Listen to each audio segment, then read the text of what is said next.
Before prison, they were feared. Inside prison, they became targets. Some were beaten for years. Others were hunted the moment fellow inmates learned what they had done. And for a few, they didn't have to wait years for prison justice. It found them almost immediately. Because in prison there are crimes even murderers despise, and few carry more hatred than the murder of a child. These weren't random attacks. Some were carefully planned. Some happened in broad daylight.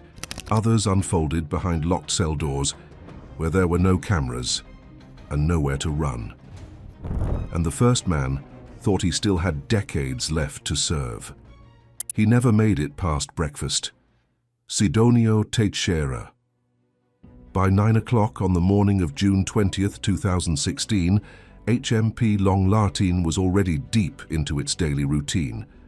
Breakfast had finished, prisoners were reporting to work, and officers were carrying out the same duties they had performed countless times before inside one of Britain's highest security prisons.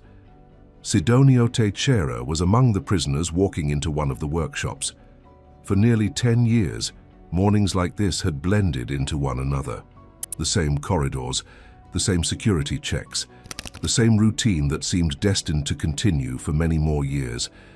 Except this morning would be different. Waiting inside the workshop was another inmate named Victor Castigador. Hidden inside a sock was a large rock taken from one of the prison's fish tanks.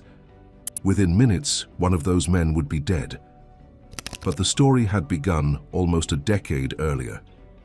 In 2006, Teixeira destroyed his own family. He attacked his 2 children, killing his 3-year-old daughter and attempting to kill his 9-year-old son. His daughter never survived the attack, while his 9-year-old son did. The crimes ended 2 young lives in very different ways.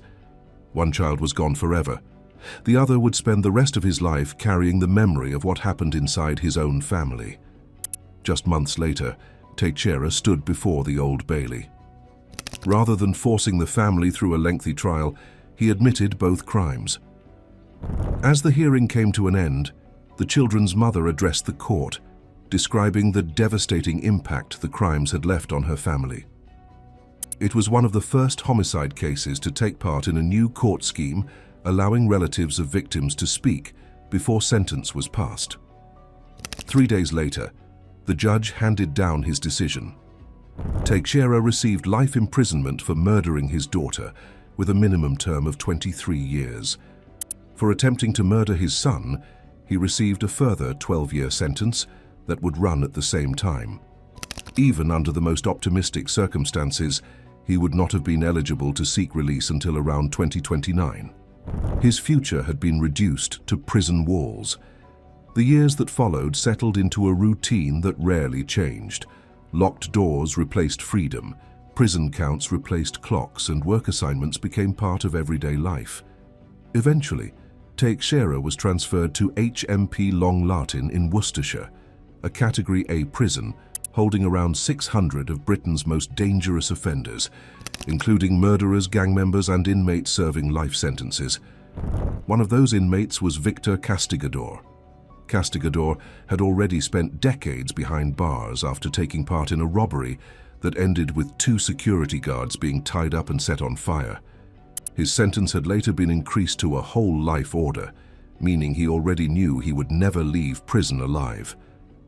By 2016, both men were working inside the same prison workshop. Before that Monday morning began, Castigador armed himself with a large rock taken from a prison fish tank. He concealed it inside a sock, turning it into a heavy, improvised weapon before quietly waiting for the moment he had already chosen. Nothing about the workshop suggested what was about to happen. Prisoners collected their tools, conversations drifted across the room, and machinery slowly came to life. For Teixeira, it was simply another ordinary morning inside Long Lartin. Then Castigador struck. The first blow crashed into Teixeira's head before anyone had time to react. More followed in rapid succession as the weighted weapon came down again and again. Officers raced toward the workshop after emergency alarms sounded, but the attack had already caused catastrophic injuries. Paramedics were called immediately. there was nothing they could do. Teixeira died before the ambulance arrived. The workshop that had started the morning as another place of work was suddenly sealed off as a murder scene, while detectives began reconstructing what had happened. It was the third time since 2013 that a prisoner had been killed by another inmate inside Long Lartin. Castigador never denied what he had done. He described Teixeira as a horrible man and said that some people deserve to be punished. Already serving a whole life order, he believed another conviction would change nothing because he was never going to leave prison anyway. The following day, he was charged with murder. When his trial was due to begin a few months later, he admitted killing Teixeira. The judge described the attack as brutal, savage, merciless, and unprovoked before imposing another life sentence, a punishment that made no practical difference to a man who had already accepted that prison would be the place where his own life ended. But the investigation did not stop with the conviction. The inquest into Teixeira's death uncovered serious failures within Long Lartin's intelligence system. Investigators found problems with the way information had been collected, analyzed, and shared, while earlier warnings about weaknesses in the prison's procedures had failed to reach key staff responsible for inmate safety. The findings ultimately led to a full review of the prison's intelligence process in an effort to prevent another killing inside its walls. For Sidonio Teixeira, prison became the place where his sentence ended forever. But the next child killer on this list would spend more than 2 decades fighting to change his fate, only to discover that prison had already written the final chapter of his story. James Dale. He was inside the Northern New Hampshire Correctional Facility in Berlin, following the same routine that had defined his life for years. Prison staff moved through the housing unit.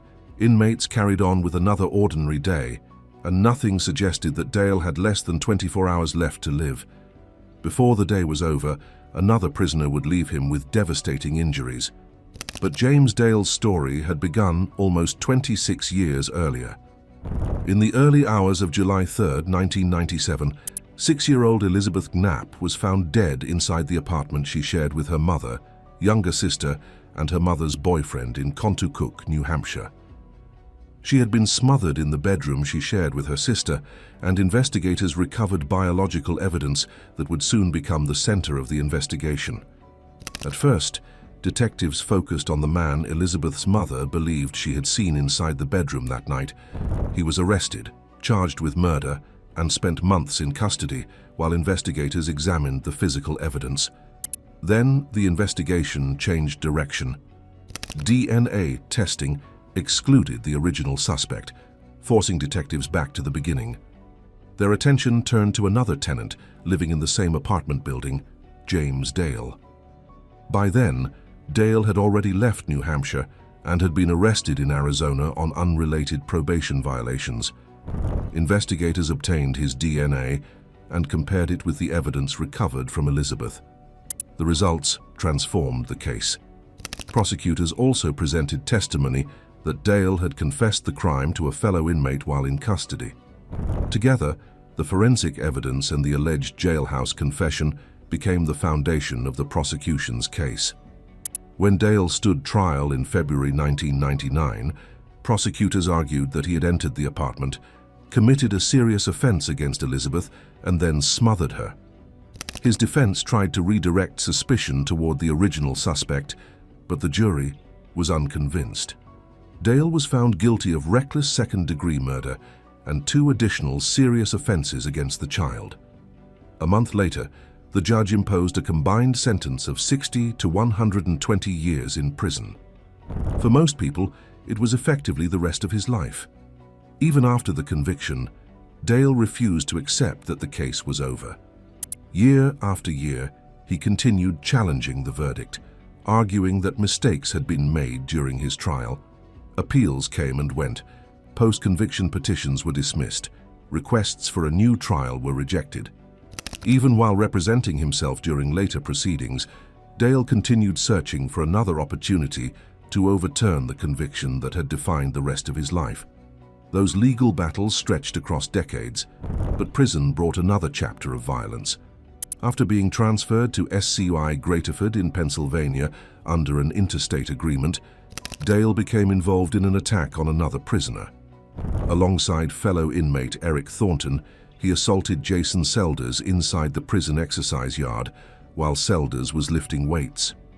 Thornton used a razor blade hidden inside a toothbrush, while Dale struck the victim with a sock filled with batteries.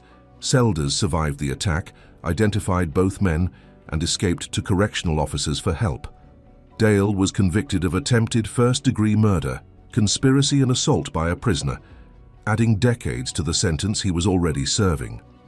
Years later, he was transferred back to New Hampshire, where he spent the final 9 years of his life inside the Northern New Hampshire Correctional Facility.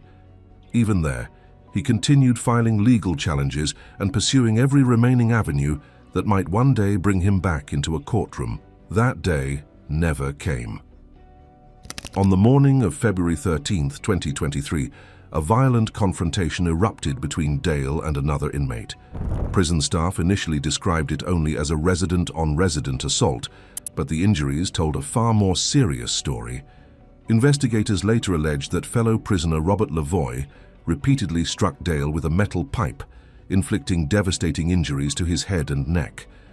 Correctional staff rushed to help, and Dale was taken first to Androscoggin Valley Hospital before being transferred to a trauma center as doctors fought to save his life. He survived the attack, but only for one night. On February 14th, James Dale died from his injuries at the age of 65.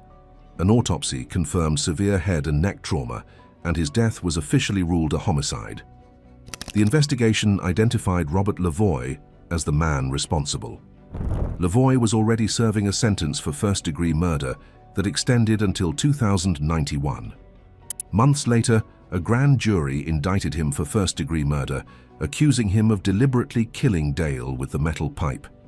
He pleaded not guilty, and another life sentence now awaited a man who was already expected to die behind bars. For more than 20 years, James Dale believed another appeal might one day change his future. Instead, his story ended inside a prison, not in a courtroom. And while Dale's final hours ended with a metal pipe, the next child killer had survived repeated warnings, an earlier prison sentence, and every opportunity to change course. His final chapter would become one of the most infamous child murder cases Britain has ever known. Roy Whiting. On February 11, 2024, Roy Whiting was alone inside his single-occupancy cell on D Wing at HMP Wakefield. More than 22 years had passed since he had been convicted of one of Britain's most notorious child murders. Time had changed almost everything about his life, but not the reason other prisoners knew his name. That morning, another inmate approached his cell. He asked a simple question. "Are you Roy Whiting?" When Whiting answered yes, the prisoner stepped inside, produced a homemade wooden shank and began attacking him. Within seconds, the cell became a desperate fight for survival. But long before that prison door closed, another child had changed Roy Whiting's life forever.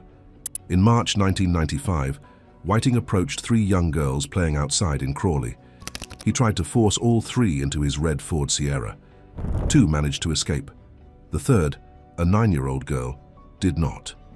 Whiting drove her roughly 30 miles to an isolated wooded area, where he threatened her with a knife before committing a serious offense against her. Around 2 hours later, he drove her back toward her neighborhood and released her alive. Police quickly traced the red Ford Sierra to Whiting.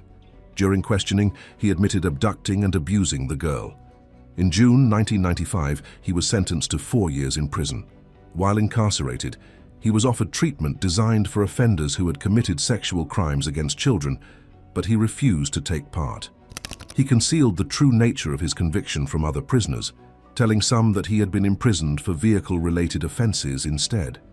Even before his release, officials feared he remained dangerous. His first parole application was rejected, and risk assessments warned that if he targeted another child, the outcome could be even worse than before. In November 1997, Whiting was released. He moved to Littlehampton, reported regularly to probation officers for several months, and was placed on the sex offenders register. But after that initial period of supervision ended, his contact with probation stopped. He found work as a builder, settled into a flat near the seafront, and quietly rebuilt his daily routine. Then came the summer of 2000. On July 1st, 8-year-old Sarah Payne was spending the day with her family near her grandparents' home in West Sussex. After a trip to the beach, Sarah and the other children began playing in a nearby cornfield. At one point, she decided to walk back to the house alone. She never arrived. Her brother followed moments later, but lost sight of her. Before she disappeared, he noticed a white van in the lane and later remembered the driver smiling or waving before the vehicle drove away. Within hours, police, volunteers, search dogs and soldiers were searching the surrounding countryside. Investigators quickly began examining known offenders living nearby. Whiting's flat was one of the first places they visited. He was arrested the day after Sarah disappeared and questioned for almost 2 days, but detectives did not yet have enough evidence to charge him. He was released while the investigation continued. More than 2 weeks later, the case took a devastating turn.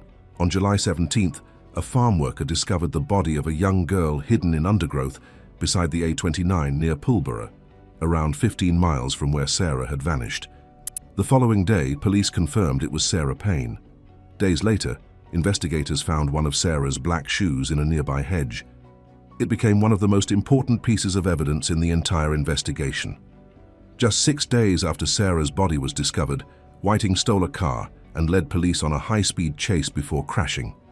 He was arrested again, this time for the driving offenses, giving detectives something they desperately needed: time. For the next 18 months, forensic specialists examined almost everything connected to him. Inside his white Fiat Ducato van, they found fibers that matched Sarah's shoe. Other fibers matched a curtain that had been inside the vehicle. Investigators also recovered a strand of blonde hair consistent with Sarah's, along with soil, pollen and plant material, linking Whiting to locations connected with her final movements. Witnesses had also reported seeing a white van near the area where Sarah's body was later discovered. Piece by piece, the evidence formed a picture that became impossible to ignore. In February 2001, detectives returned to the prison where Whiting was serving his sentence for the driving offenses and formally charged him with Sarah Payne's kidnapping and murder. He denied both offenses. The trial lasted 4 weeks. Although nobody had witnessed Sarah's murder, prosecutors argued that the forensic evidence, witness sightings and Whiting's movements all pointed to the same conclusion. After around 11 hours of deliberation, the jury unanimously found him guilty. The judge described him as an ongoing danger to children before imposing a life sentence. His punishment was later set at a minimum of 40 years, meaning he could not even apply for parole until 2041. Whiting disappeared behind the walls of HMP Wakefield, but prison did not bring anonymity. Again and again, other inmates targeted him because of his crimes. In 2002, another prisoner slashed his face with a razor, leaving a permanent scar. In 2011, double murderer Gary Vinter entered his cell and stabbed him in both eyes with a sharpened plastic weapon. 7 years later, 2 convicted murderers forced their way into his cell, armed with improvised weapons, leaving him with multiple puncture wounds after shouting about his crimes against children. Each attack ended the same way. Whiting survived. Until February 2024. That morning, Andrew Light walked into his cell carrying a homemade wooden shank. After confirming Whiting's identity, he launched a relentless attack, directing repeated blows toward his head, neck, stomach and sides. Whiting fought back, raising his arms to protect himself before trying to reach the cell door, but Light dragged him back and continued stabbing him. Outside, prison officer Alex Dyson heard muffled cries for help. Looking through the observation hatch, he saw Light repeatedly stabbing Whiting while blood covered the floor, the weapon and Whiting himself. Dyson immediately called for assistance, but even after Whiting crawled beneath the bed in a desperate attempt to escape, the attack continued. Only when several officers forced their way into the cell did it finally end. As Light surrendered the weapon, he asked whether Whiting was dead. Then he said he hoped he was. Whiting survived after receiving emergency treatment and was eventually returned to prison. Light later admitted possessing the weapon and pleaded guilty to wounding with intent. The judge found that he had deliberately targeted Whiting because of his crimes against children and described the assault as persistent, frenzied, and carefully prepared before imposing another life sentence. For more than 2 decades, Roy Whiting had survived every attack prison had thrown at him. Razors, sharpened plastic weapons, improvised clubs, and finally, a wooden shank. Each time he came within moments of becoming another prison homicide. The next child killer on this list would not be as fortunate. His final evening would unfold inside a barricaded prison cell where officers could hear everything happening on the other side of the door, but were powerless to stop it. Colin Hatch. Inside HMP Full Sutton, another day was drawing to a close.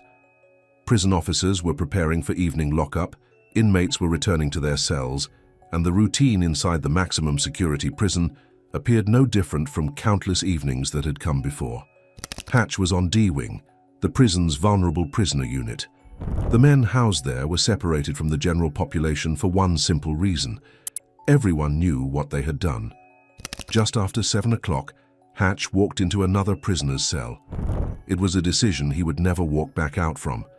Within the next hour, prison officers would gather outside a barricaded door, listening to a killer threaten the man inside. They could hear voices. They knew someone was in danger, but they couldn't get in. To understand how that evening unfolded, you have to go back almost 20 years. Long before Sean Williams disappeared, Colin Hatch had already shown exactly how dangerous he was. His offending against young boys had begun while he was still a teenager. Over the years, more victims came forward, and by the early 1990s, he had already been convicted several times for offenses involving children. Then, in 1991, the violence escalated. Hatch approached a boy on a housing estate in South London and persuaded him to follow him into a room inside a block of flats. Once inside, he committed a serious offense against him. When the boy screamed, Hatch clamped one hand over his mouth and wrapped the other around his throat. He squeezed hard enough for the child to lose consciousness. For a moment, it looked as though the boy would never wake up. But Hatch stopped. The child survived. After his arrest, Hatch admitted what he had done. Investigators were told he struggled to control his urge to target children, while the court also heard about his earlier offenses involving young boys. A psychiatrist warned that he posed a serious danger to the public and recommended that he should be detained inside Broadmoor, Britain's high-security psychiatric hospital. Broadmoor refused to accept him. Its doctors decided he did not meet the criteria for admission. Instead, Hatch was sent to prison. In December 1991, he received a sentence of around 3.5 years for the attack and for falsely imprisoning the child. But after serving only part of that sentence, he was released on parole in April 1993. He had been free for barely 11 weeks. Back in East Finchley, Hatch returned to living with his mother inside the Norfolk Close Tower block. To the people around him, life appeared to be settling into a routine once again. But investigators would later argue that something far darker was happening behind the door of his flat. Hidden inside a wardrobe in his mother's bedroom, detectives would eventually discover handwritten fantasies describing how a child could be lured into a bedroom, harmed, strangled, and disposed of inside plastic bags. Those writings would become impossible to ignore. Because only weeks later, a 7-year-old boy named Sean Williams disappeared. Sean lived only a short distance away. His parents, Lynn and John Williams, ran a local pub called The George, and on July 19, 1993, Sean spent part of the afternoon riding his bicycle near the Norfolk Close estate. It was an ordinary summer day. Children were outside playing. Neighbors came and went. Nobody realized a predator was already searching for his next victim. Earlier that same day, prosecutors later revealed Hatch had approached a 12-year-old boy and tried to persuade him to come back to his flat. The boy refused. It was a decision that almost certainly saved his life. Not long afterwards, 7-year-old Sean arrived outside the entrance to the tower block while looking for another child who lived there. Hatch offered to help him.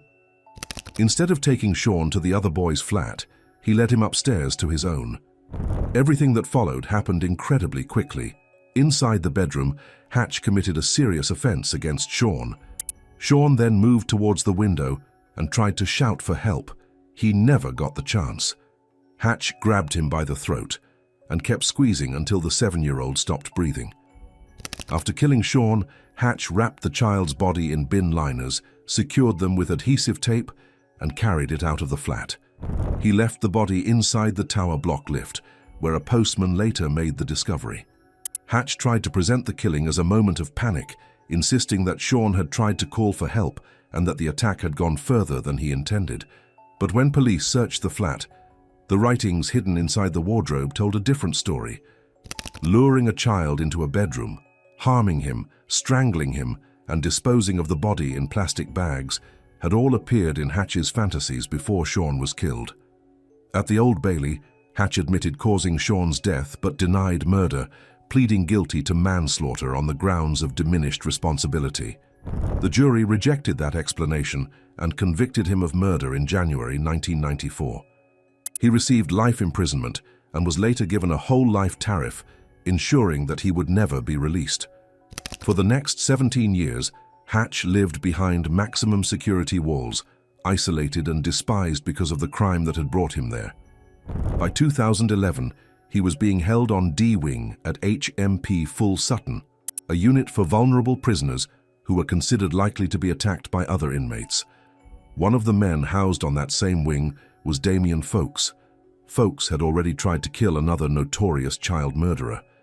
In 2010, he attacked Ian Huntley at HMP Frankland with a razor blade melted into the handle of a plastic utensil, cutting a deep wound across his neck before chasing him through the corridor. Months later, Folks was transferred to Full Sutton and placed on the same wing as Hatch. On the evening of February 22, 2011, Hatch was inside another prisoner's cell when Folks entered and ordered the man to leave. Once they were alone, he pushed a bed and a locker against the door, blocking officers from getting inside. He had come prepared. Folks carried a sharpened piece of plastic and strips torn from a bedsheet in his own cell. He forced Hatch to tie his feet, bound his hands behind his back, and covered the observation panel so officers could not see clearly into the room. More strips were torn from another sheet and tied together to form a ligature. By 7:24 p.m., prison staff had called police and were treating the scene as a hostage situation. Officers gathered outside the barricaded cell while Folks warned that he would stab Hatch if anyone tried to enter. He kept telling them Hatch was still alive, even as he spoke about Hatch's crimes and said he did not deserve to live. Inside the cell, Folks pulled Hatch onto the bed, secured his feet to the frame, and passed the ligature around his neck and through the bedhead. He then pulled until Hatch's head was trapped against the frame and he could no longer breathe. When officers finally entered, Colin Hatch was dead. The evidence inside the cell showed how carefully the attack had been prepared. Folks was found with sharpened pieces of plastic and wood. The remains of the bedsheet were discovered in his own cell, and his belongings had already been neatly arranged as though he expected to be taken straight to segregation. He admitted deliberately killing Hatch and later pleaded guilty to manslaughter on the grounds of diminished responsibility, along with the earlier attempt to murder Ian Huntley. The judge concluded that the killing had involved extensive planning and sentenced him to life imprisonment with a minimum term of 20 years. The case also raised an uncomfortable question for the prison service.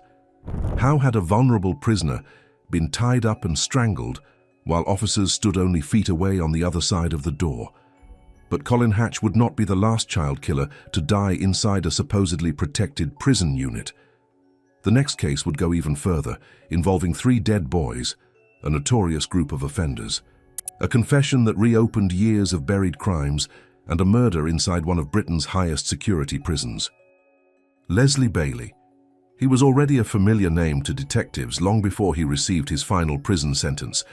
He lived on the Frampton Park estate in Hackney, northeast London, where people knew him by the nickname Cat Weasel. The court later heard that he had significant learning difficulties and had attended a special school. His defense also described a childhood marked by serious mistreatment, arguing that he was a weak and easily influenced man. But by the time he reached adulthood, Bailey had become deeply involved with one of Britain's most notorious groups of child offenders. The men around him included Sidney Cook, Lenny Smith, Robert Oliver, and Stephen Barrell. Investigators would eventually refer to them collectively as the Dirty Dozen, a network that operated mainly around Hackney, targeting vulnerable boys before taking them to flats, caravans, and other secluded locations. For years, police struggled to understand how many children had fallen victim to the group. Then came the disappearance of 7-year-old Mark Tildesley. On June 1st, 1984, Mark rode his bicycle to a travelling fun fair near his home in Wokingham, Berkshire. When he failed to return home, his parents began searching for him. His bicycle was eventually found chained near the fairground, but there was no sign of Mark himself. A massive search followed. His disappearance attracted national attention, appeals were broadcast across the country, and investigators pursued countless leads. None of them brought Mark home. His body has never been found. Years later, Bailey would finally reveal what happened. He told detectives that Lenny Smith had asked him to drive from Hackney to Wokingham because several members of the group were meeting at a caravan belonging to Sidney Cook. After arriving near the fairground, Bailey saw Cook with Mark before the boy was taken to Bailey's vehicle and driven to the caravan roughly a mile away.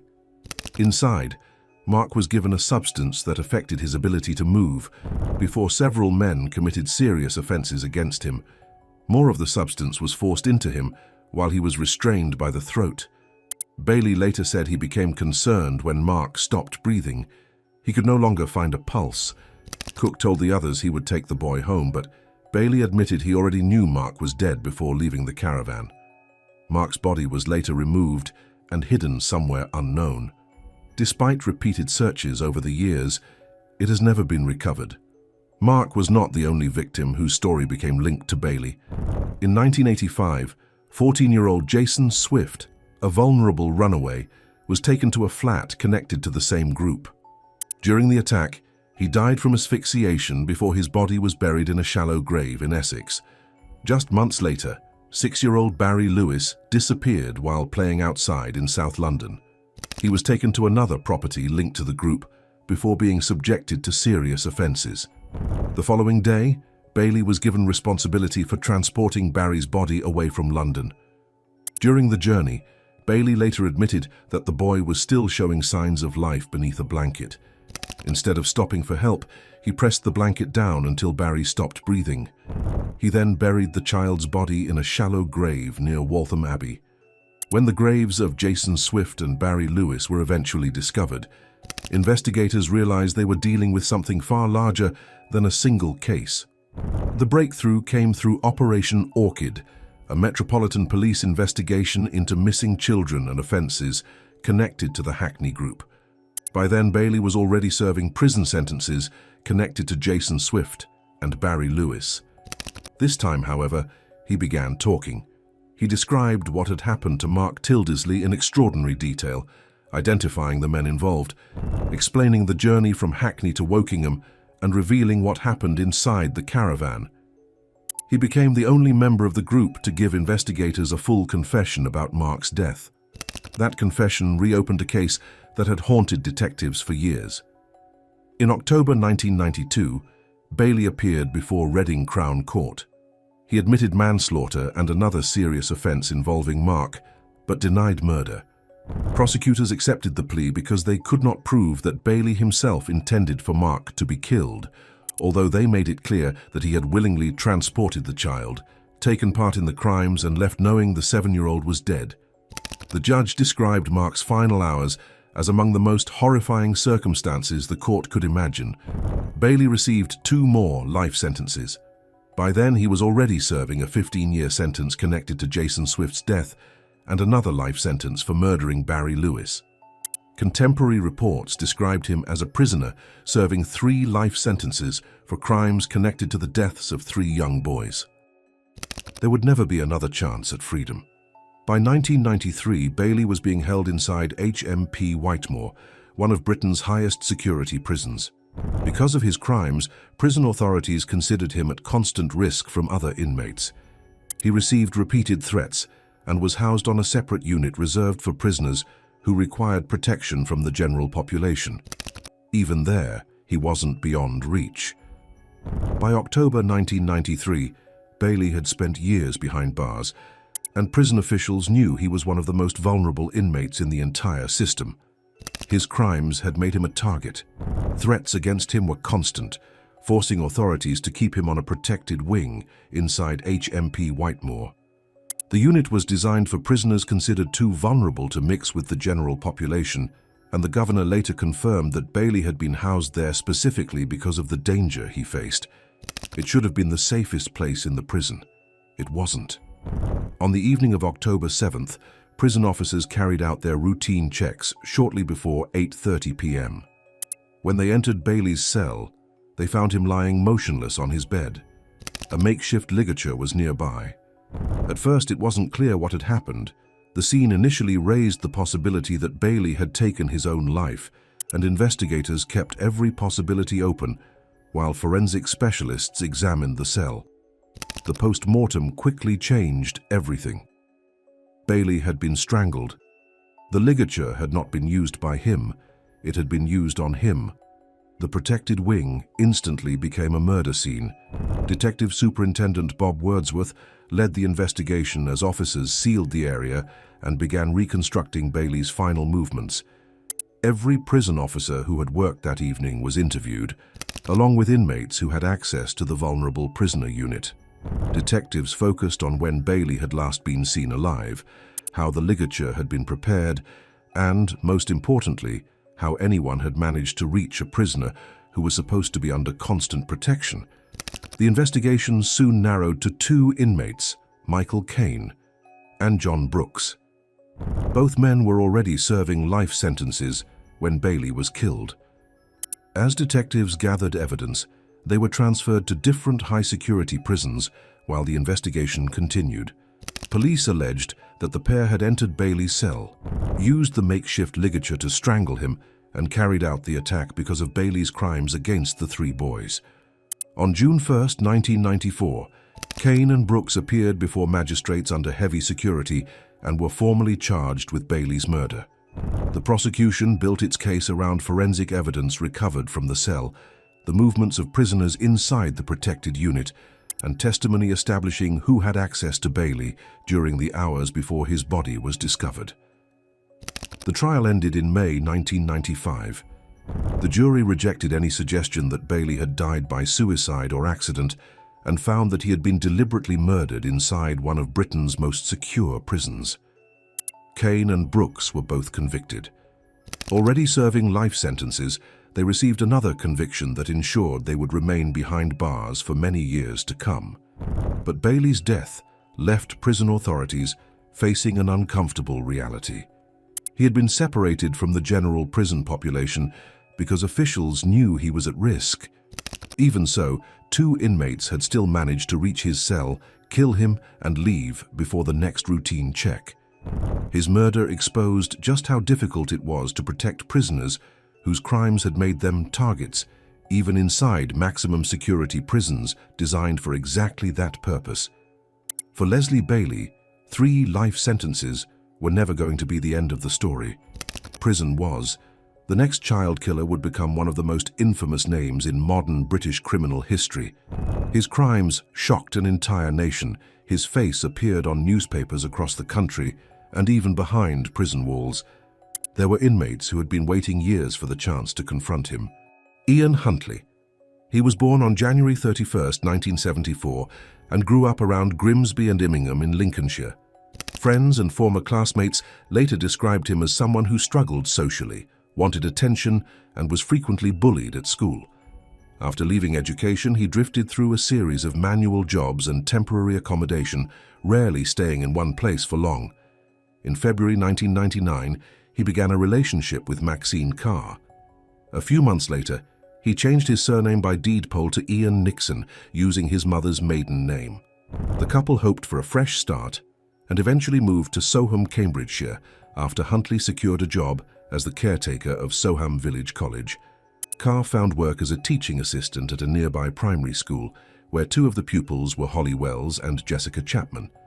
To everyone around them, they appeared to be an ordinary young couple building a new life. What nobody in Soham knew was that police had already dealt with Huntley on numerous occasions before he ever arrived in the town. Over several years, Officers had recorded repeated allegations involving his behavior towards young girls. One investigation had even led to his arrest, but the case was dropped because there was not enough evidence to proceed. Intelligence about him became scattered across different police systems.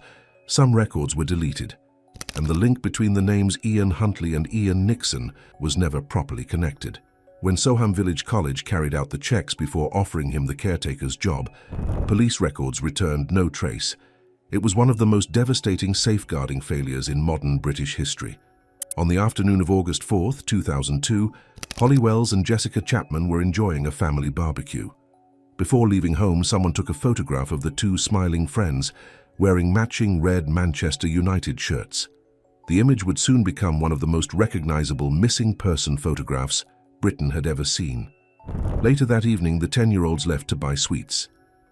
As they walked through Soham, they passed Huntley's house at College Close, while Maxine Carr was visiting family more than 100 miles away. Huntley spoke to the girls outside his home. Prosecutors later argued that he persuaded them to come inside by mentioning Carr, whom they both knew from school. Neither child was seen alive again. Both girls died inside, or very close to, Huntley's home. He later admitted that they had died there but insisted their deaths had been accidental. The jury would ultimately reject that explanation. Afterward, Huntley placed their bodies in the boot of his red Ford Fiesta and drove roughly 10 miles to an irrigation ditch near RAF Lakenheath. There, he left the girls side by side before returning to Soham. He removed their clothing, took it back to the school where he worked, and burned it inside a storage building, hoping to destroy the evidence forever. Then he went back to his normal life. When Holly and Jessica failed to return home, their families contacted police, and a huge search operation began. Hundreds of officers, specialist teams, and volunteers searched fields, rivers, and villages across Cambridgeshire. Throughout the search, Huntley placed himself at the center of the investigation. He told detectives he had spoken to the girls shortly before they disappeared. He gave interviews to television crews and newspapers, attended public meetings, and presented himself as a concerned local caretaker trying to help. But the more he spoke, the more questions began to appear. During one television interview, BBC journalist Brian Farmer noticed contradictions in Huntley's account and contacted police with his concerns. Meanwhile, Maxine Carr repeated the false alibi Huntley had persuaded her to give, claiming she had been home with him that evening. Phone records and witness evidence would later prove she had actually been in Grimsby throughout the weekend. The investigation turned dramatically on August 17th. Police discovered burned clothing belonging to Holly and Jessica inside a storage building at Soham Village College. That same day, Huntley and Carr were arrested. Only hours later, a passerby found the girls' bodies in Suffolk. They had been missing for 13 days. As forensic specialists examined Huntley's house, car, and clothing, the evidence continued to grow. Fibers matching the girls' shirts were found inside his home and vehicle. Petrol residue linked the burned clothing, his petrol can, and the place where the bodies had been left. Soil, pollen, and vegetation connected his car and footwear to the ditch, while mobile phone evidence placed the girls' final movements near his home. Each discovery made his explanation harder to believe. Huntley's trial opened at the Old Bailey in November 2003. He admitted disposing of the bodies, burning evidence, and repeatedly lying to police, but insisted the deaths had not been intentional. The jury rejected his account. On December 17, 2003, Ian Huntley was convicted of murdering both Holly Wells and Jessica Chapman and received 2 life sentences. 2 years later, a judge ruled that he would have to serve a minimum of 40 years before he could even apply for parole. The case changed Britain.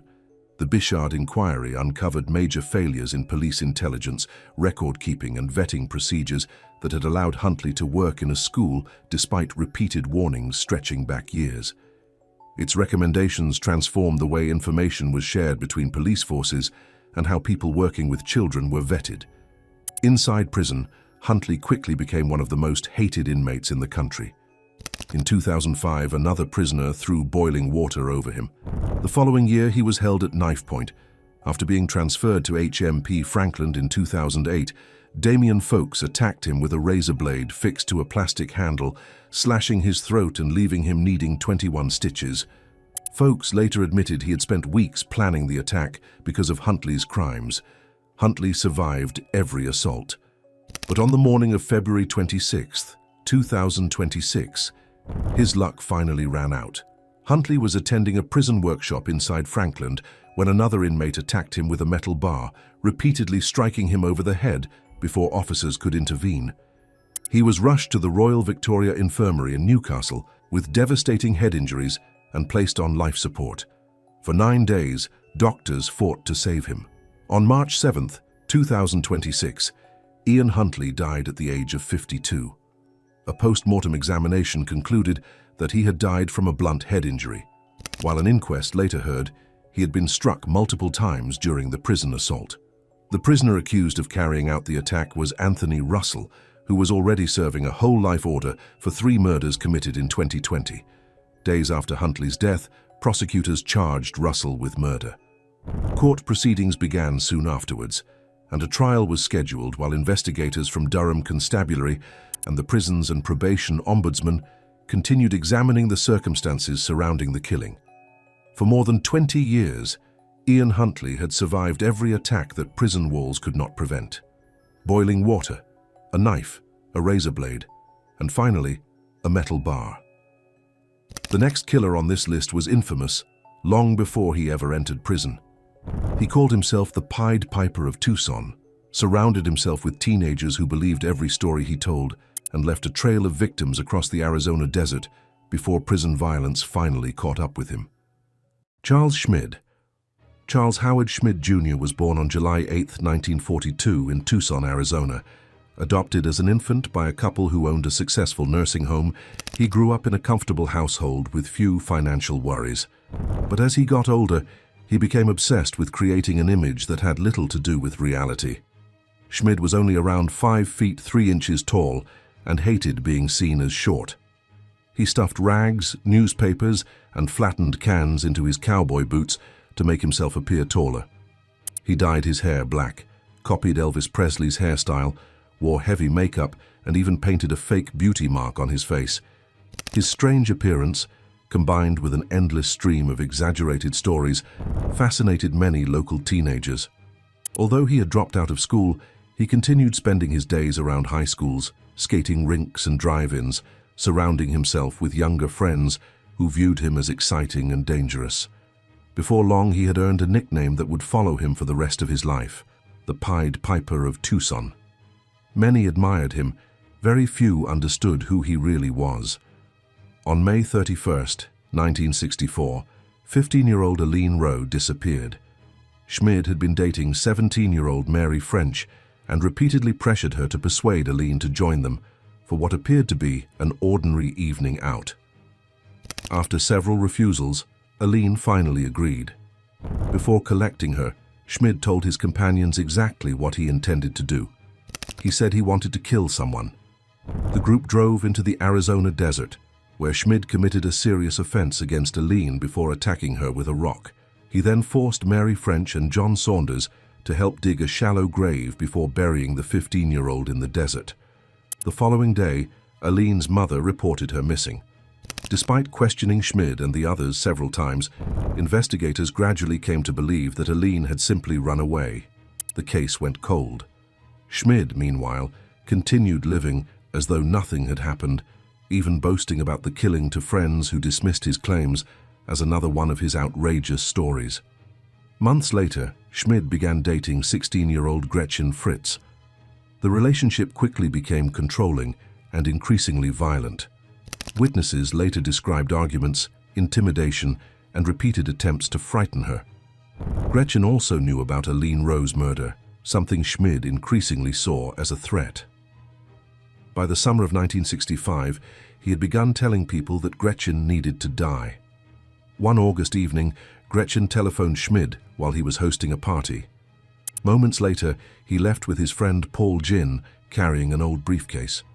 When he returned several hours later, he was covered in dust. Gretchen and her younger sister Wendy had vanished. For another week, nobody knew where the sisters were. Then Schmid took one of his friends, Richard Bruns, into the desert and showed him the bodies. He openly admitted killing both girls. Bruns was horrified but fear kept him silent for weeks. Only after leaving Arizona did he finally tell his grandmother everything he knew. She persuaded him to contact police, and with his help, detectives recovered the sisters' bodies before locating Mary French and John Saunders, who finally described what had happened to Eileen Rowe. On November 10, 1965, police arrested Charles Schmid. The stories he had spent months telling his friends were suddenly no longer rumors. They were evidence. The murders attracted enormous media attention across the United States. Newspapers and magazines descended on Tucson, fascinated not only by the killings, but by the bizarre young man who had convinced so many teenagers to admire him while hiding a series of murders. In 1966, Schmid was convicted of murdering Gretchen and Wendy Fritz and sentenced to death. During separate proceedings for Eileen Rowe's murder, he changed his plea, admitted responsibility, and led investigators to her grave more than 2 years after she had disappeared. Years later, after changes to Arizona's death penalty laws, his death sentence was reduced to life imprisonment. Inside the Arizona State Prison at Florence, Schmid slowly built a very different reputation. He developed an interest in poetry, attended creative writing classes, and even published work under the name Paul David Ashley. To some prison staff, he appeared calmer than the violent young man who had entered prison years earlier, but he also tried to escape. One attempt ended after officers discovered him hiding inside a tiny locker. Less than a month later, he successfully escaped with another inmate, remained on the run for 2.5 days, and even took hostages before finally being recognized in a Tucson rail yard and returned to prison. By March 1975, Schmid had spent almost a decade behind bars. On March 20th, he was inside a prison dormitory when fellow inmates Jimmy Leon Ferrer and Dennis Ray Eversole attacked him with improvised blades. The assault was relentless. Schmid suffered devastating wounds to his head, chest, abdomen, lungs, kidneys, and eyes before officers finally stopped the attack. He was rushed to Maricopa County Hospital, where surgeons fought to save his life through multiple operations. He survived for 10 days. On March 30th, 1975, Charles Schmid died from his injuries at the age of 32. Investigators later linked the attack to a dispute over another planned prison escape. Ferrer and Eversole were arrested, eventually pleaded guilty to reduced charges of second-degree murder, and received additional prison sentences on top of the time they were already serving. The man who had spent years convincing teenagers that he was untouchable ultimately died inside the same prison system he had once managed to escape. The next killer would also become one of Australia's most notorious child murderers. His crime horrified an entire nation. His conviction seemed to close the case forever, and years later, prison violence would once again write the final chapter. Brett Peter Cowan. He was born in Western Australia in 1969, the second youngest of 4 brothers. By his own later admission, his troubling behavior involving children began when he was still a child himself, and as a teenager, he targeted several young victims around a local swimming pool. His first major conviction came from a place where children should have been protected. In December 1987, the 18-year-old Cowan was completing court-ordered community service at a supervised playground in Brisbane. During the placement, he took a 7-year-old boy into a toilet area and committed a serious offense involving him. He was convicted 2 years later and sentenced to 2 years in prison, but served only around half of that term before returning to the community. Within a few years, the violence escalated. By September 1993, Cowan was living with his girlfriend at a caravan park in Darwin. He approached a 6-year-old boy and persuaded him to follow him into bushland, where he took the child to an abandoned vehicle and committed another serious offense. This time, Cowan left the boy with severe injuries, including cuts and a punctured lung. The child somehow managed to escape the vehicle and reach a nearby service station. His injuries were so extensive that the people who first saw him thought he had been struck by a car. Cowan denied responsibility until biological evidence linked him directly to the attack. He then confessed and received a 7-year prison sentence for the offense, the physical harm inflicted on the child and depriving him of his liberty. A psychologist who assessed him described him as a persistent liar who showed little understanding of the damage he caused. Cowan was later transferred from the Northern Territory to Queensland to complete a treatment program for offenders convicted of crimes involving children. He was released during the late 1990s and spent part of his parole living with relatives on Queensland's Sunshine Coast. Through their church, he met Tracy Moncrief. They married in 1999, had children, and settled in Beerwah. To those who encountered him there, Cowan appeared to be building the ordinary family life his criminal history should have made impossible. Then, on December 7, 2003, 13-year-old Daniel Morecombe left home to buy Christmas presents for his family and get a haircut. Daniel lived with his parents, Bruce and Denise, and his two brothers on a rural property near Palmwoods. He was quiet, well-behaved, loved animals and motocross, and had traveled alone to the Sunshine Plaza before. That Sunday afternoon, he walked roughly a kilometer to an unofficial bus stop beneath the Keel Mountain Road overpass. The bus he planned to catch had broken down. A replacement express service passed Daniel without stopping because the driver believed another bus was following close behind. Passengers saw the 13-year-old waiting beside the road as they drove past. By the time the next bus reached the stop, Daniel was gone. That afternoon, Cowan had driven to Nambour to collect a borrowed mulcher. His return journey placed him near the overpass during the narrow period in which Daniel disappeared. Cowan saw Daniel waiting alone, drove into the nearby church car park, and concealed his vehicle behind trees. He then walked back to the roadside and offered to take Daniel to the shopping center. Daniel entered the vehicle. Cowan drove in the opposite direction. He took the teenager to an isolated property in the Glasshouse Mountains, where a small building stood hidden in secluded bushland. Once inside, Cowan attempted to commit a serious offense against him. Daniel resisted and tried to escape. Cowan locked an arm around his neck and choked him until he stopped breathing.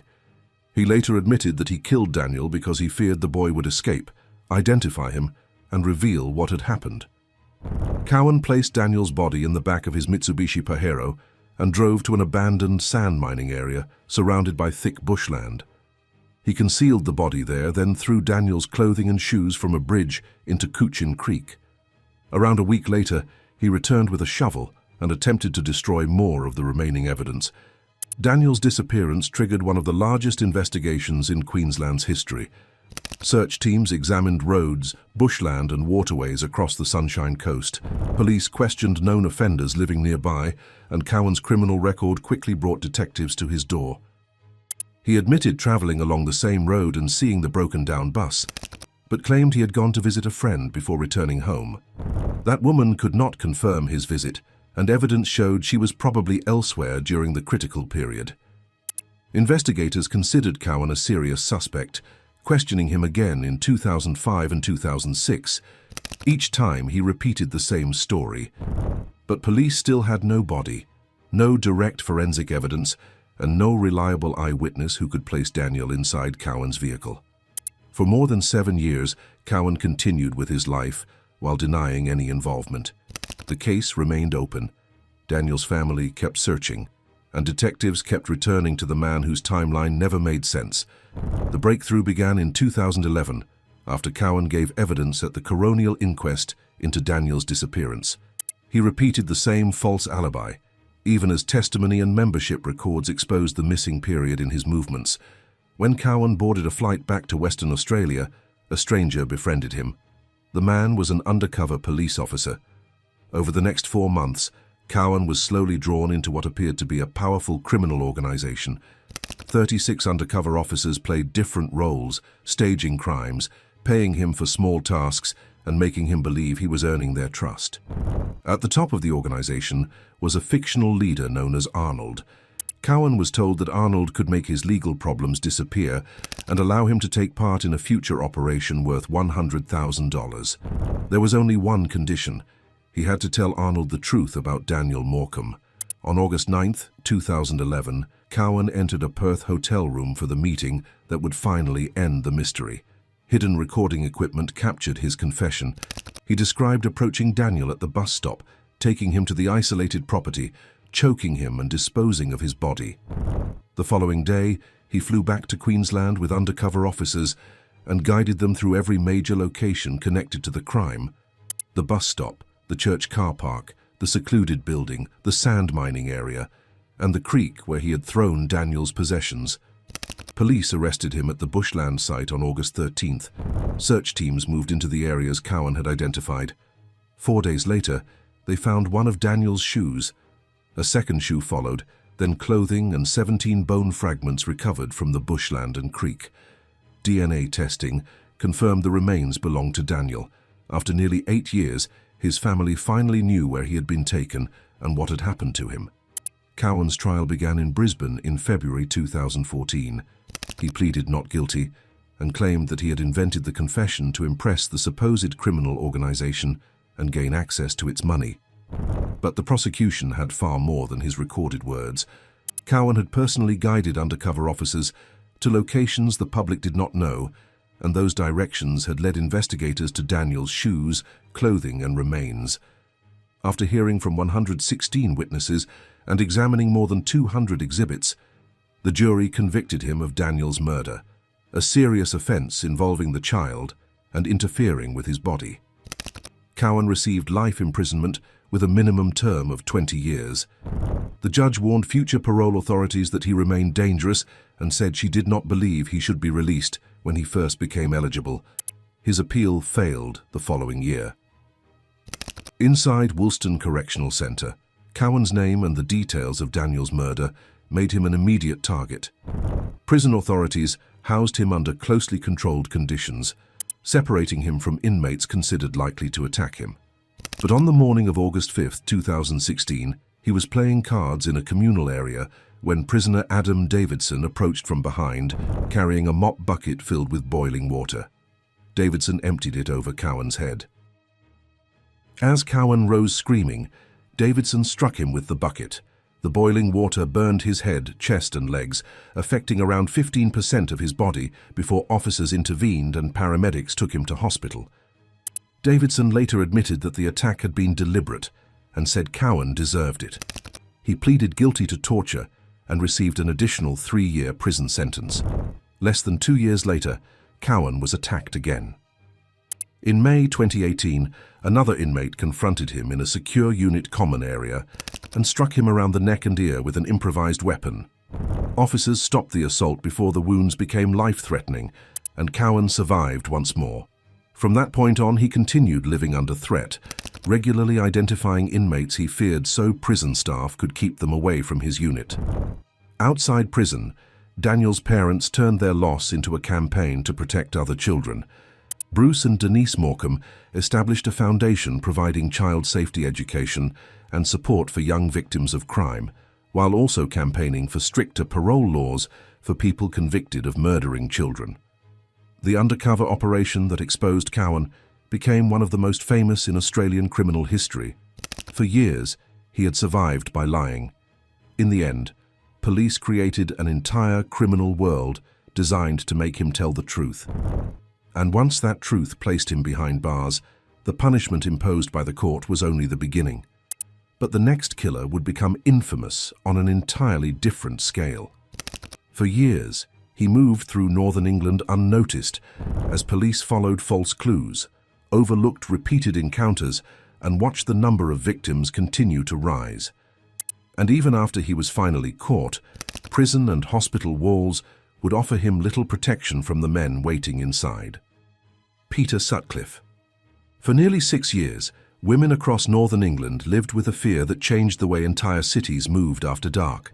Streets emptied earlier, friends walked one another home, and every new attack brought another wave of headlines, police appeals and public anxiety. Detectives launched one of the largest murder investigations Britain had ever seen, taking thousands of statements, examining vehicles, and processing an enormous volume of information, yet the man responsible continued moving through Yorkshire unnoticed.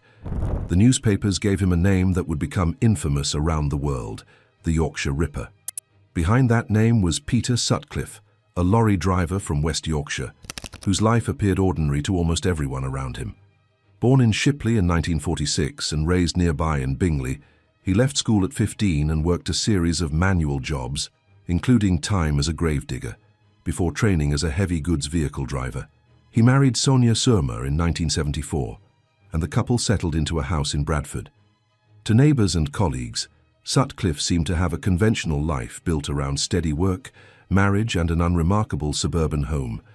But his work as a lorry driver gave him something far more valuable: a reason to travel constantly across West Yorkshire and surrounding areas without attracting suspicion. Before the confirmed murders began, Sutcliffe had already attacked a woman in Bradford's red light district, striking her with a stone hidden inside a sock. The case did not proceed, and he remained free. The methods he later used would follow the same general pattern: approaching women in isolated areas, attacking from behind with a hammer or another heavy object, then using a knife or screwdriver. His first confirmed murder victim was Wilma McCann, a 28-year-old mother of 4. On October 30th, 1975, Sutcliffe encountered her in the Chapeltown area of Leeds and drove her to the Prince Philip playing fields, where he attacked and killed her. Police assigned a large team to the investigation, but there was little to suggest that her murder marked the beginning of a much wider series. Only months later, Emily Jackson was killed in an industrial area of Leeds. Then came Irene Richardson in Roundhay Park, Patricia Atkinson inside her Bradford flat, and 16-year-old Jane MacDonald, whose murder brought a new level of public alarm because she was not connected to the areas or circumstances police had previously focused on. As the attacks continued, the list of victims grew: John Jordan, Yvonne Pearson, Helen Ritka, Vera Millward, Josephine Whitaker, Barbara Leach, Marguerite Walls, and finally Jacqueline Hill in November 1980. Several other women survived brutal assaults that were eventually connected to Sutcliffe, carrying injuries and memories from encounters that could easily have ended in death. With every new victim, pressure on West Yorkshire police intensified. Detectives examined tire tracks, boot impressions, witness accounts, banknotes and vehicle records, while questioning thousands of men across the region. Sutcliffe himself came to police attention repeatedly because of his car, his movements and other details connected to the inquiry. Yet every encounter ended with him being released. The investigation then suffered one of its greatest setbacks when letters and an audio recording arrived from a man claiming to be the killer. The voice on the tape had a Sunderland accent, and detectives became convinced that the murderer came from northeast England. Huge resources were redirected toward the recording, while officers were encouraged to discount suspects whose voices did not match it. The letters and tape were a hoax. While police followed the wrong voice, Sutcliffe continued killing. By the end of 1980, the investigation had become overwhelmed by its own size. Information sat across vast paper systems, leads were difficult to connect, and previous interviews with Sutcliffe failed to bring the details together. The man being hunted across northern England was still working, driving and returning home to his wife, as though nothing had changed. His capture finally came not through the main murder inquiry, but during a routine police patrol in Sheffield on January 2nd, 1981. Officers found Sutcliffe inside a car with a woman in an area known for prostitution. The vehicle carried false registration plates, prompting them to take him into custody. Before being transported, Sutcliffe asked to move away briefly, claiming he needed to relieve himself. During that moment, he discarded a hammer and knife nearby. Officers later recovered the weapons, and the discovery immediately transformed what had begun as a minor arrest. As detectives examined his movements and questioned him further, the investigation that had consumed northern England for years finally closed around him. Sutcliffe confessed to the murders, bringing one of the largest manhunts in British history to an end. In May 1981, he appeared at the Old Bailey, facing charges connected to 13 murders and 7 attempted murders. The defense argued that his responsibility was reduced because of mental illness, but the prosecution rejected the idea that the killings should be treated as manslaughter. Sutcliffe was convicted and received 20 concurrent life sentences. Although he first entered the prison system, psychiatrists later diagnosed him with paranoid schizophrenia. And in 1984, he was transferred to Broadmoor High Security Hospital. He would remain there for more than 3 decades, living among some of Britain's most dangerous psychiatric patients. Broadmoor offered security, but not safety. In 1996, another patient entered Sutcliffe's room and wrapped a stereo headphone cable around his neck. Staff intervened before the attack became fatal, leaving him with bruising and a black eye. The following year, convicted murderer Ian Kay forced Sutcliffe down and repeatedly drove a rollerball pen toward both eyes. The attack permanently blinded him in the left eye and badly damaged the right, leaving him dependent on thick glasses and limited vision. A third major attack came in December 2007, while Sutcliffe was eating lunch in a Broadmoor dining hall. Patient Patrick Sureda approached him with a metal cutlery knife and aimed toward his remaining functional eye. Sutcliffe threw himself backwards, causing the blade to strike his cheekbone just below the eye. Nurses restrained Sureda before he could continue. By then, Sutcliffe had survived strangulation, permanent blindness in one eye and another, attack aimed at taking the sight from the other. In 2010, the High Court imposed a whole life order, ruling that the scale of his crimes meant he should never be released. His appeal failed the following year.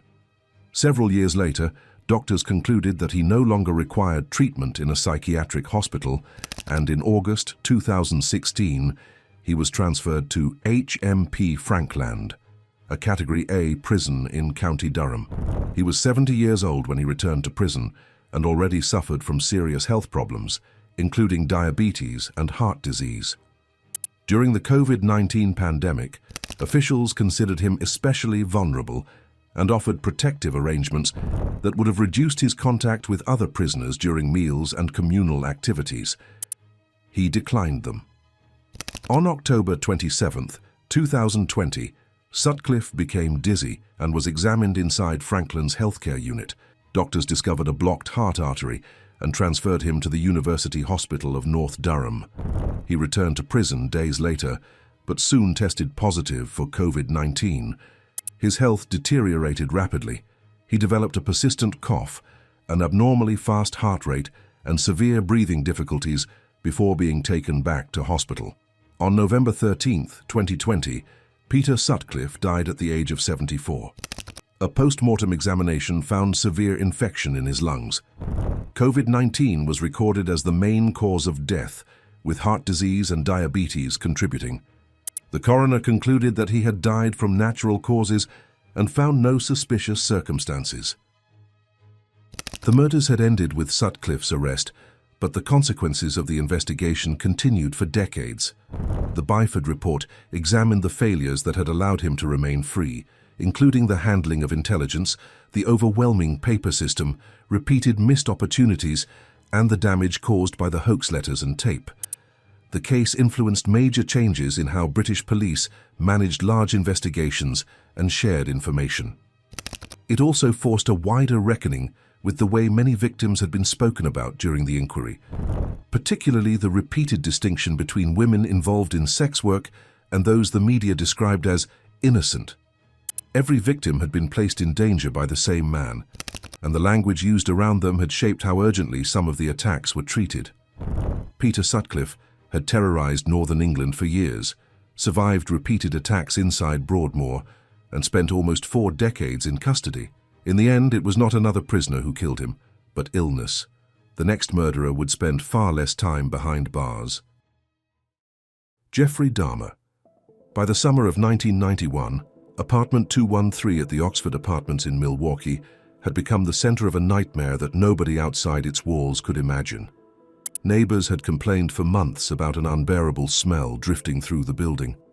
Strange noises had been reported. Tenants came and went without ever realizing what was hidden only a few meters away. Behind the apartment door, Jeffrey Dahmer had spent years luring victims inside, killing them, dismembering their bodies and carefully concealing the evidence. It all came crashing down on the evening of July 22, 1991. Tracy Edwards had agreed to accompany Dahmer after being offered money. Once inside the apartment, Dahmer placed a handcuff around one of Edwards' wrists and threatened him with a knife.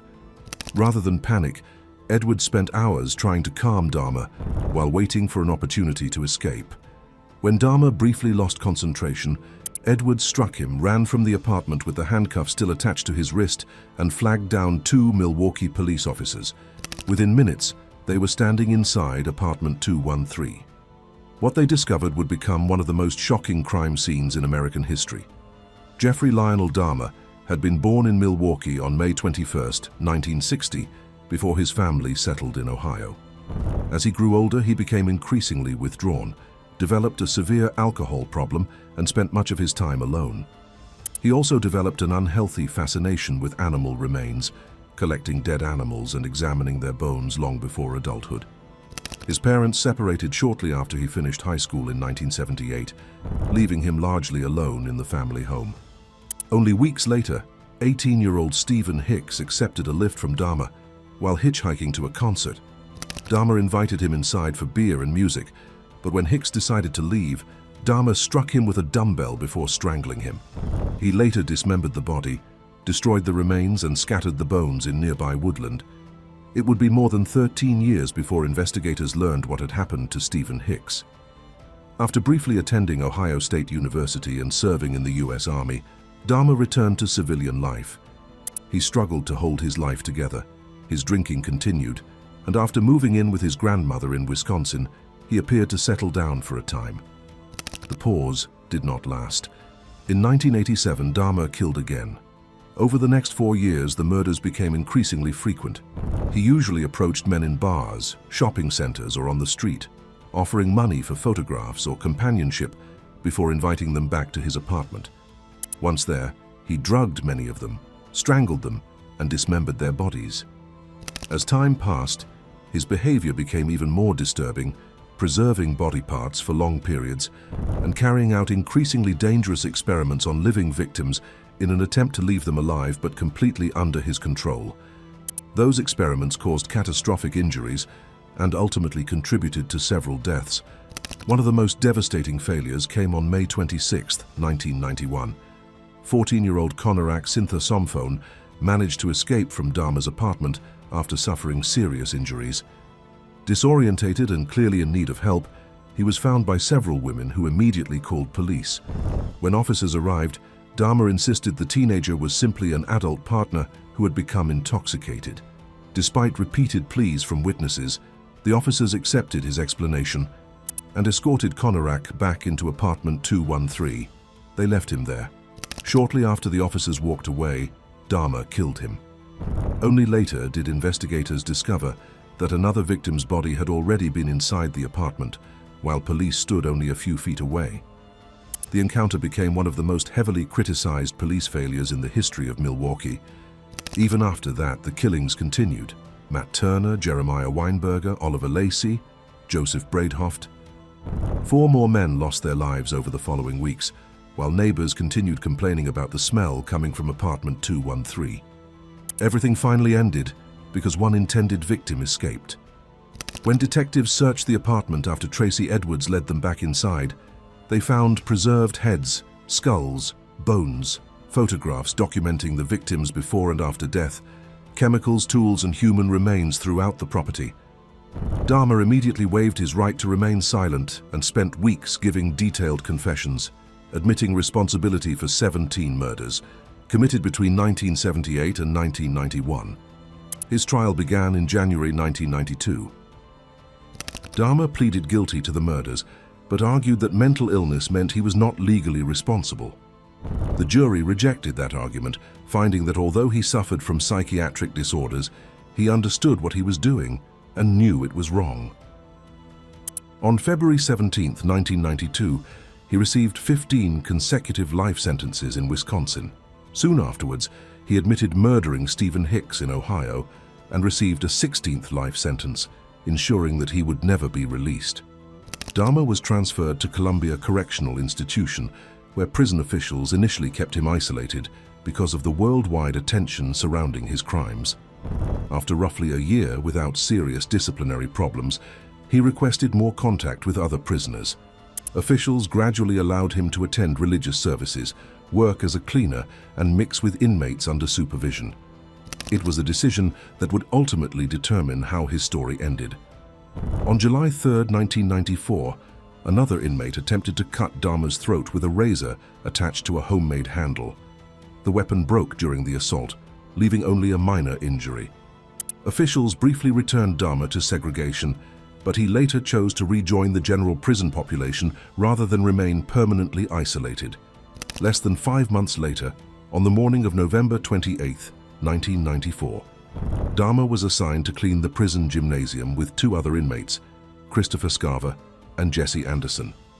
The three men were left without direct supervision for roughly 20 minutes while working in different locker room areas. Scarver picked up a metal bar from the gym's weight equipment and followed Dahmer into a staff locker room. There, he confronted him before repeatedly striking him across the head and face. He then slammed Dahmer's head against the wall, leaving him with catastrophic injuries, before walking into another locker room and attacking Anderson in the same way. Correctional officers discovered Dahmer shortly after 8:10 that morning. He was still alive when paramedics rushed him to Divine Savior Hospital, but the injuries were beyond saving. About an hour later, Jeffrey Dahmer was pronounced dead at the age of 34. Jesse Anderson died from his injuries 2 days later.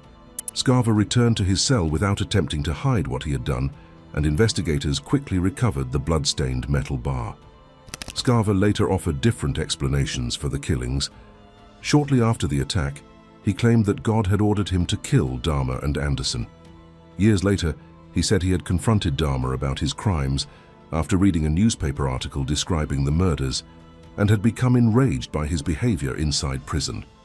Whatever his motive, investigators found no evidence that Scarver had any connection to Dahmer's victims or their families. He pleaded no contest to 2 counts of first-degree intentional homicide and received 2 additional life sentences. Dahmer's death divided the families forever changed by his crimes. Some believed justice had finally caught up with him. Others said nothing that happened inside prison could ever return the people they had lost. After his cremation, the last remaining dispute centered on whether his brain should be preserved for scientific research. A judge ordered it destroyed, bringing the final chapter of Jeffrey Dahmer's story to an end. The next case would once again center on a child whose disappearance united an entire community. For days, volunteers searched forests, rivers, and mountains, hoping she would be found alive. She never was. Mark Bridger. On the evening of October 1st, 2012, 5-year-old April Jones was doing what countless children had done before her. She was riding her bicycle around the Brynigog housing estate in the small Welsh town of Machynlleth. It was an unusually warm evening, and children were still outside playing while neighbors chatted nearby. Nothing about the scene suggested that, within minutes, the entire country would be searching for one little girl. Shortly before 7:15 p.m., April stopped near a left-hand drive Land Rover Discovery. A young witness watched her speak to the driver before climbing willingly into the vehicle. Moments later, it drove away along a back road and disappeared from sight. It was the last confirmed time anyone saw April alive.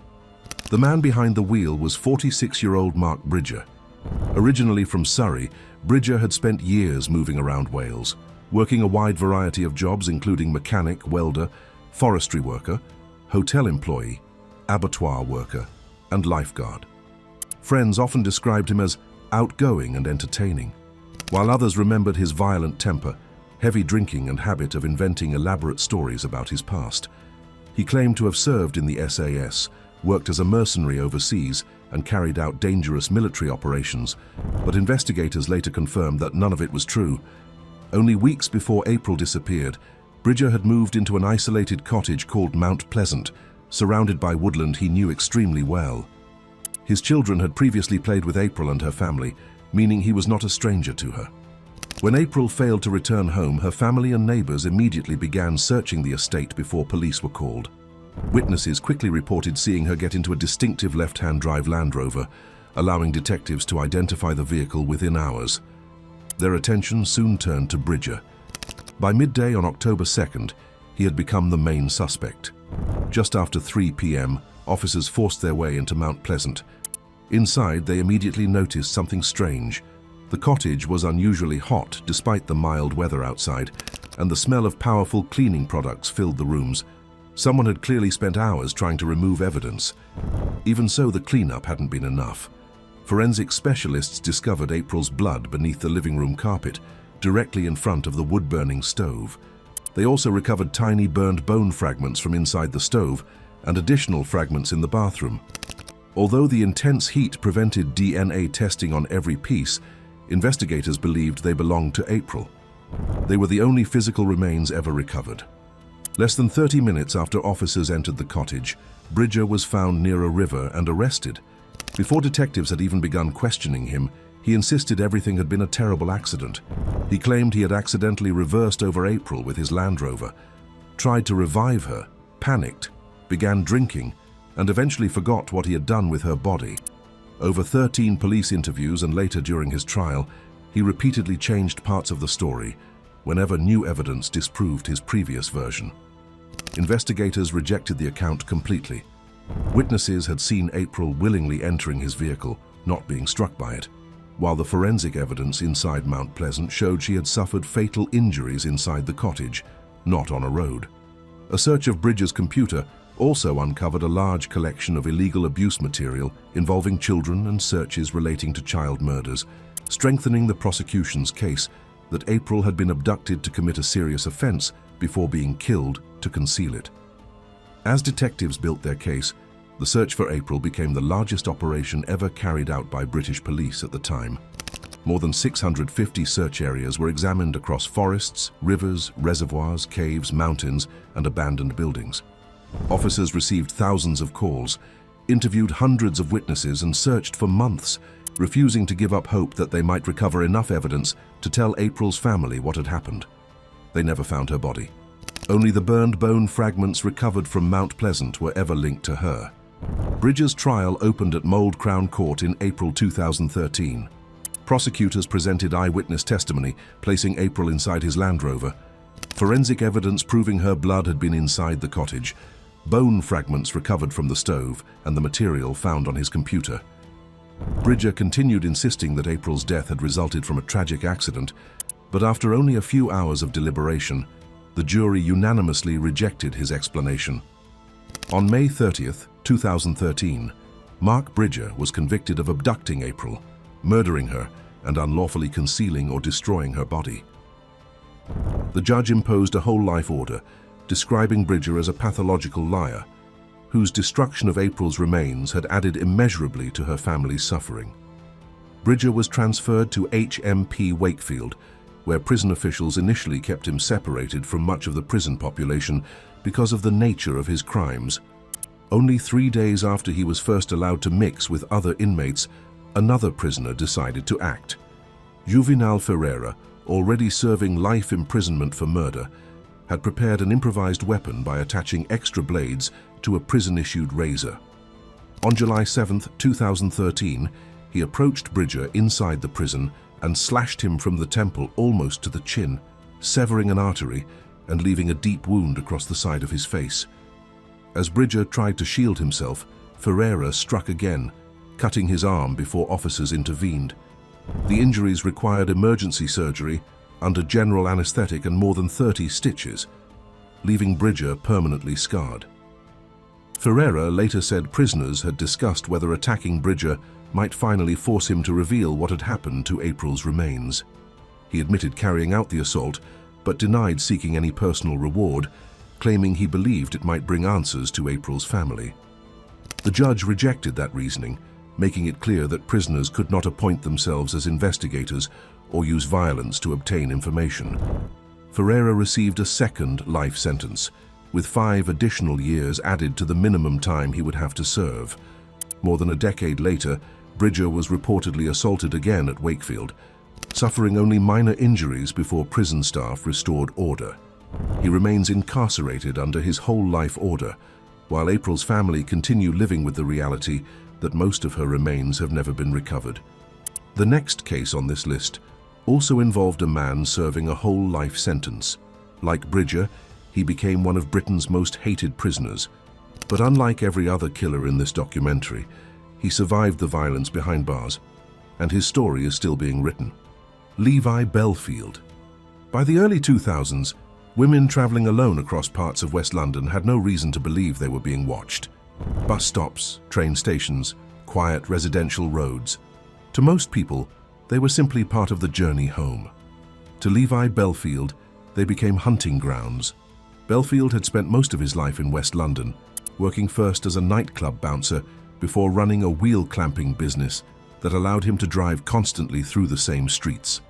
Former partners later described a man who could appear charming at first, but gradually became controlling, intimidating, and violent. He already had a long criminal record stretching back to his early teens. with convictions for burglary, theft, driving offenses, and assaulting a police officer. Yet nothing in his record suggested that he was about to become one of Britain's most notorious serial killers. His first known victim was 13-year-old Millie Dowler. On March 21, 2002, Millie travelled home from school to Walton-on-Thames before beginning the short walk from the railway station to her house. She never arrived.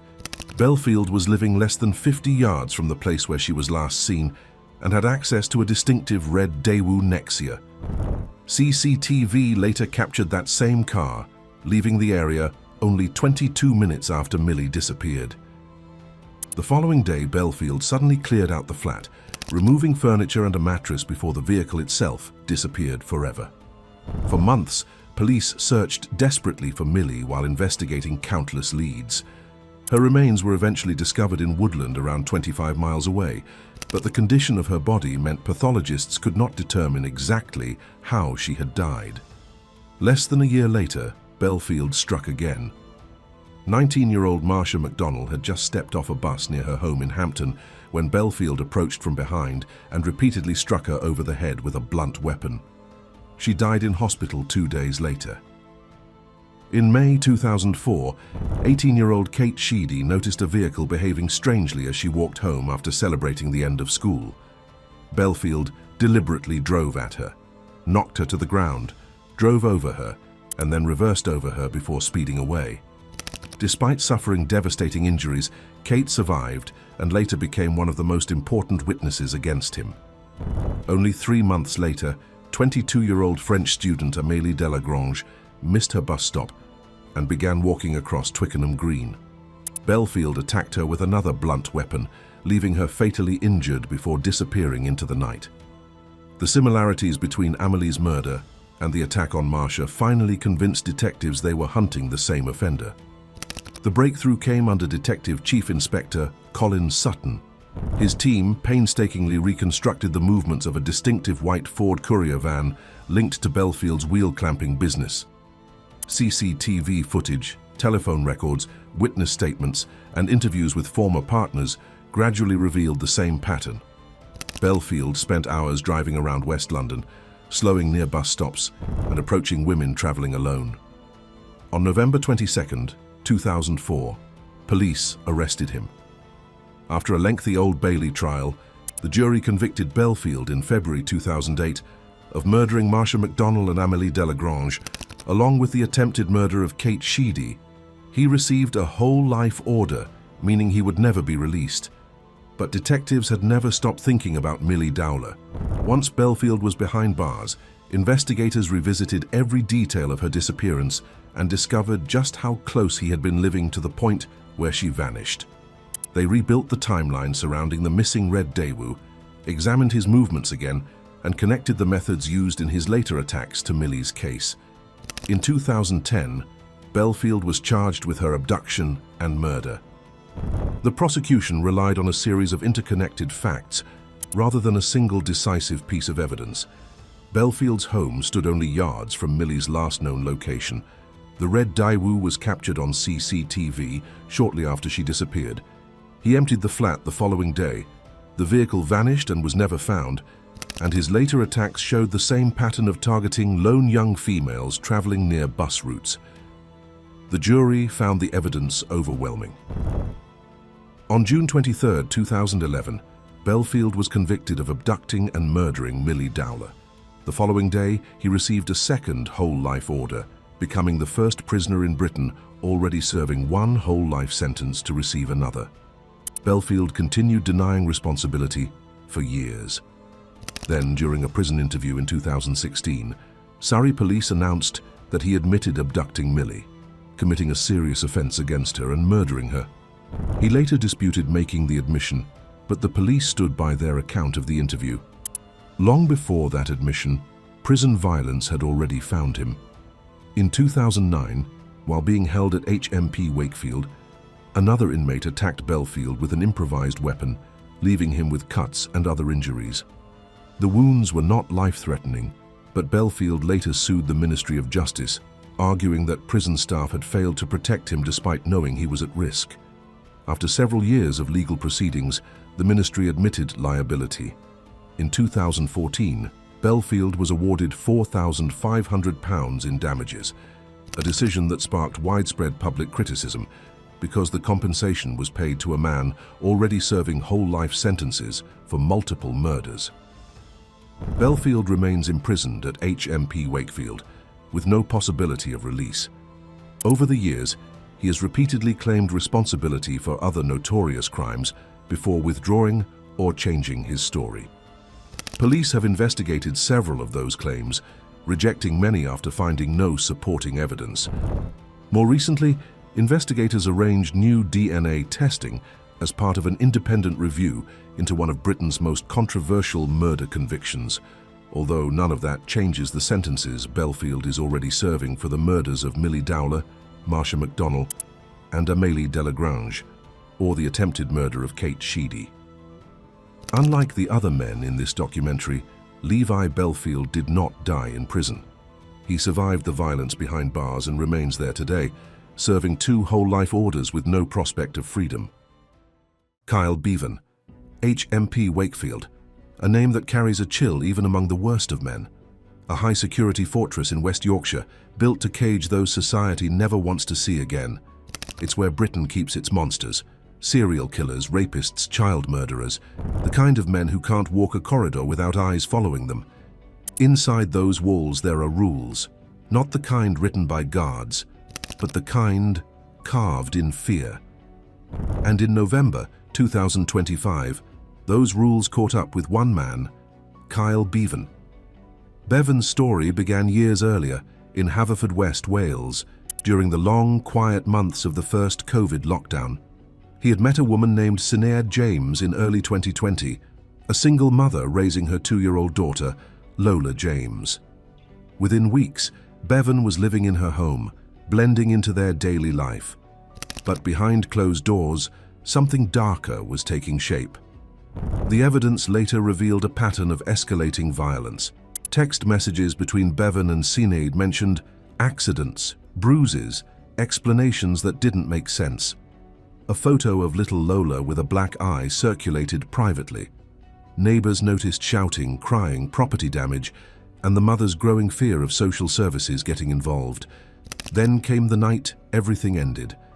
In the early hours of July 17th, 2020, a frantic call went out for help.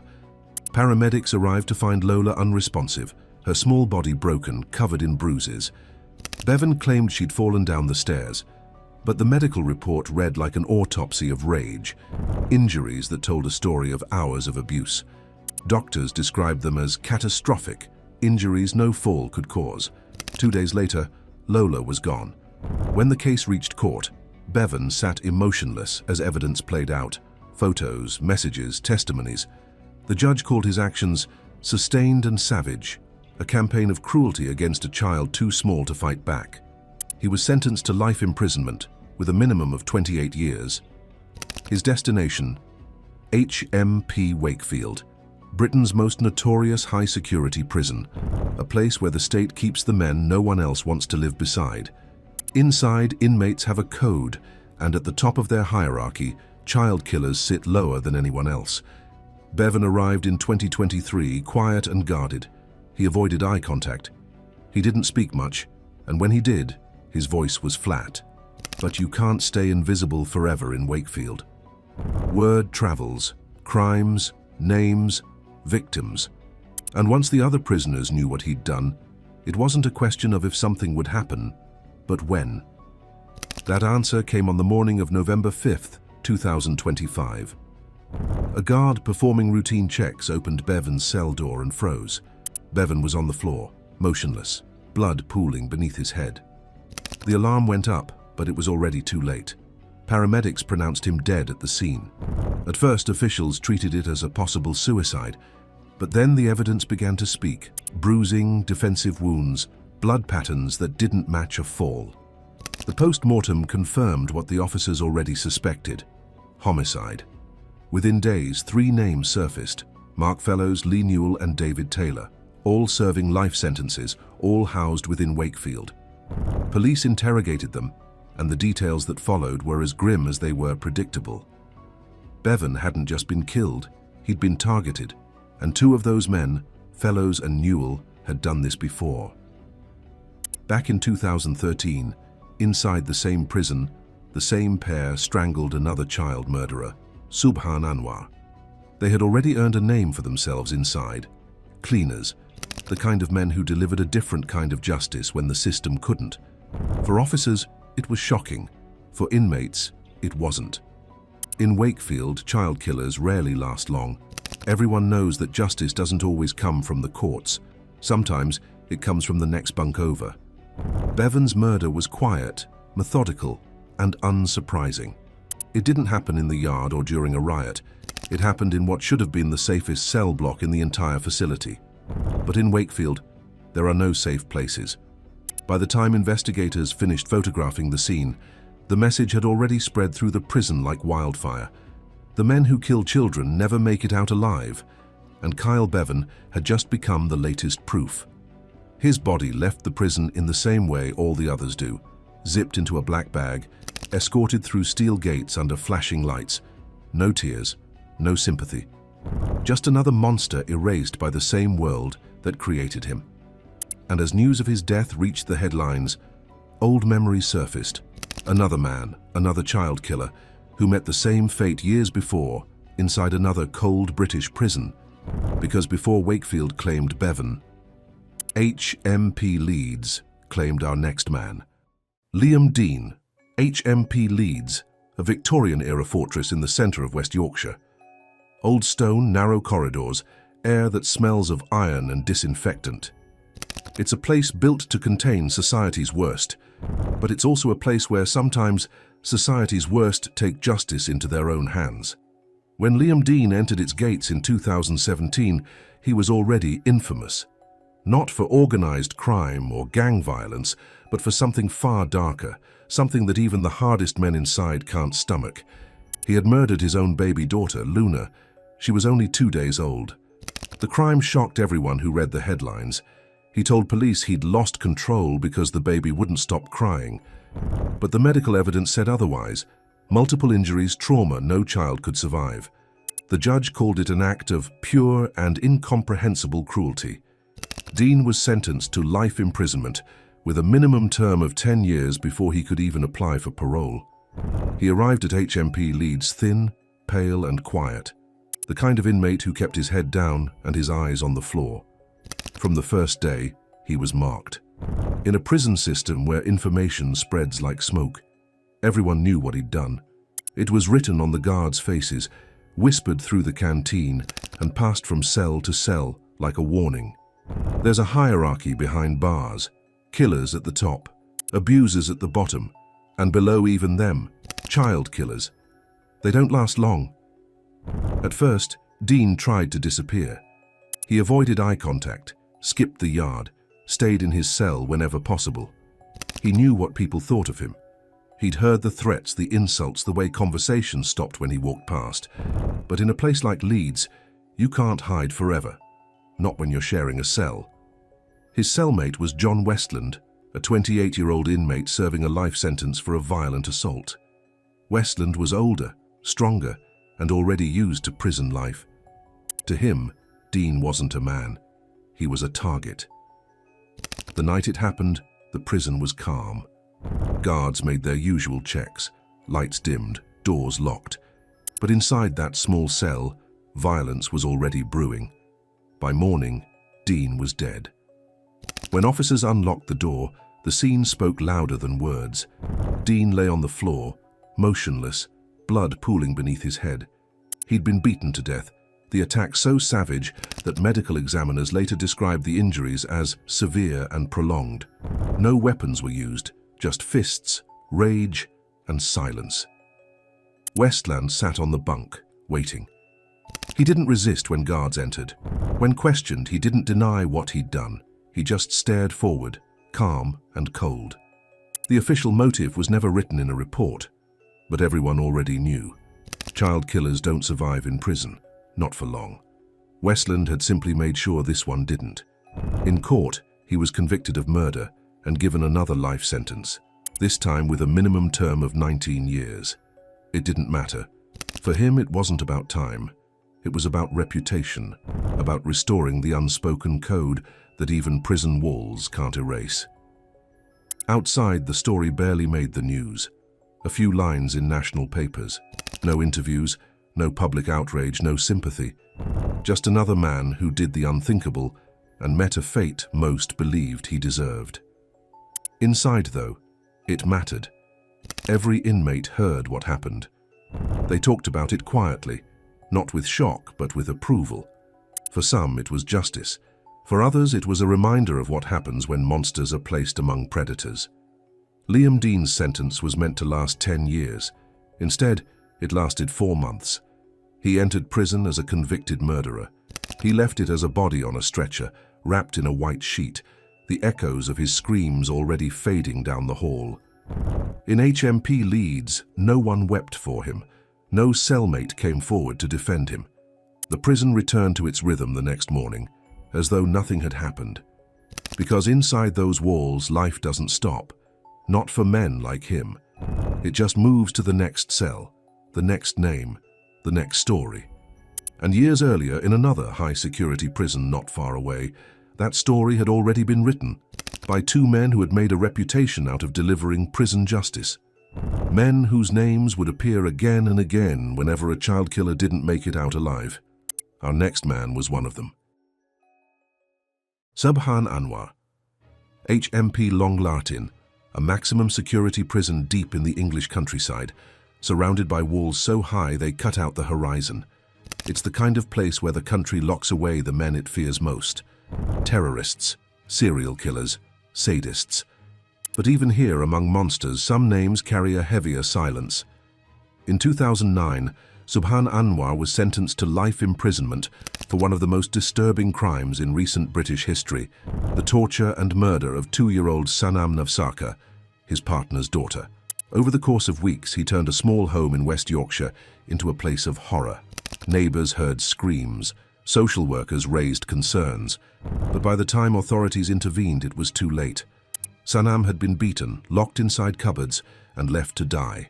The court called it a prolonged campaign of cruelty.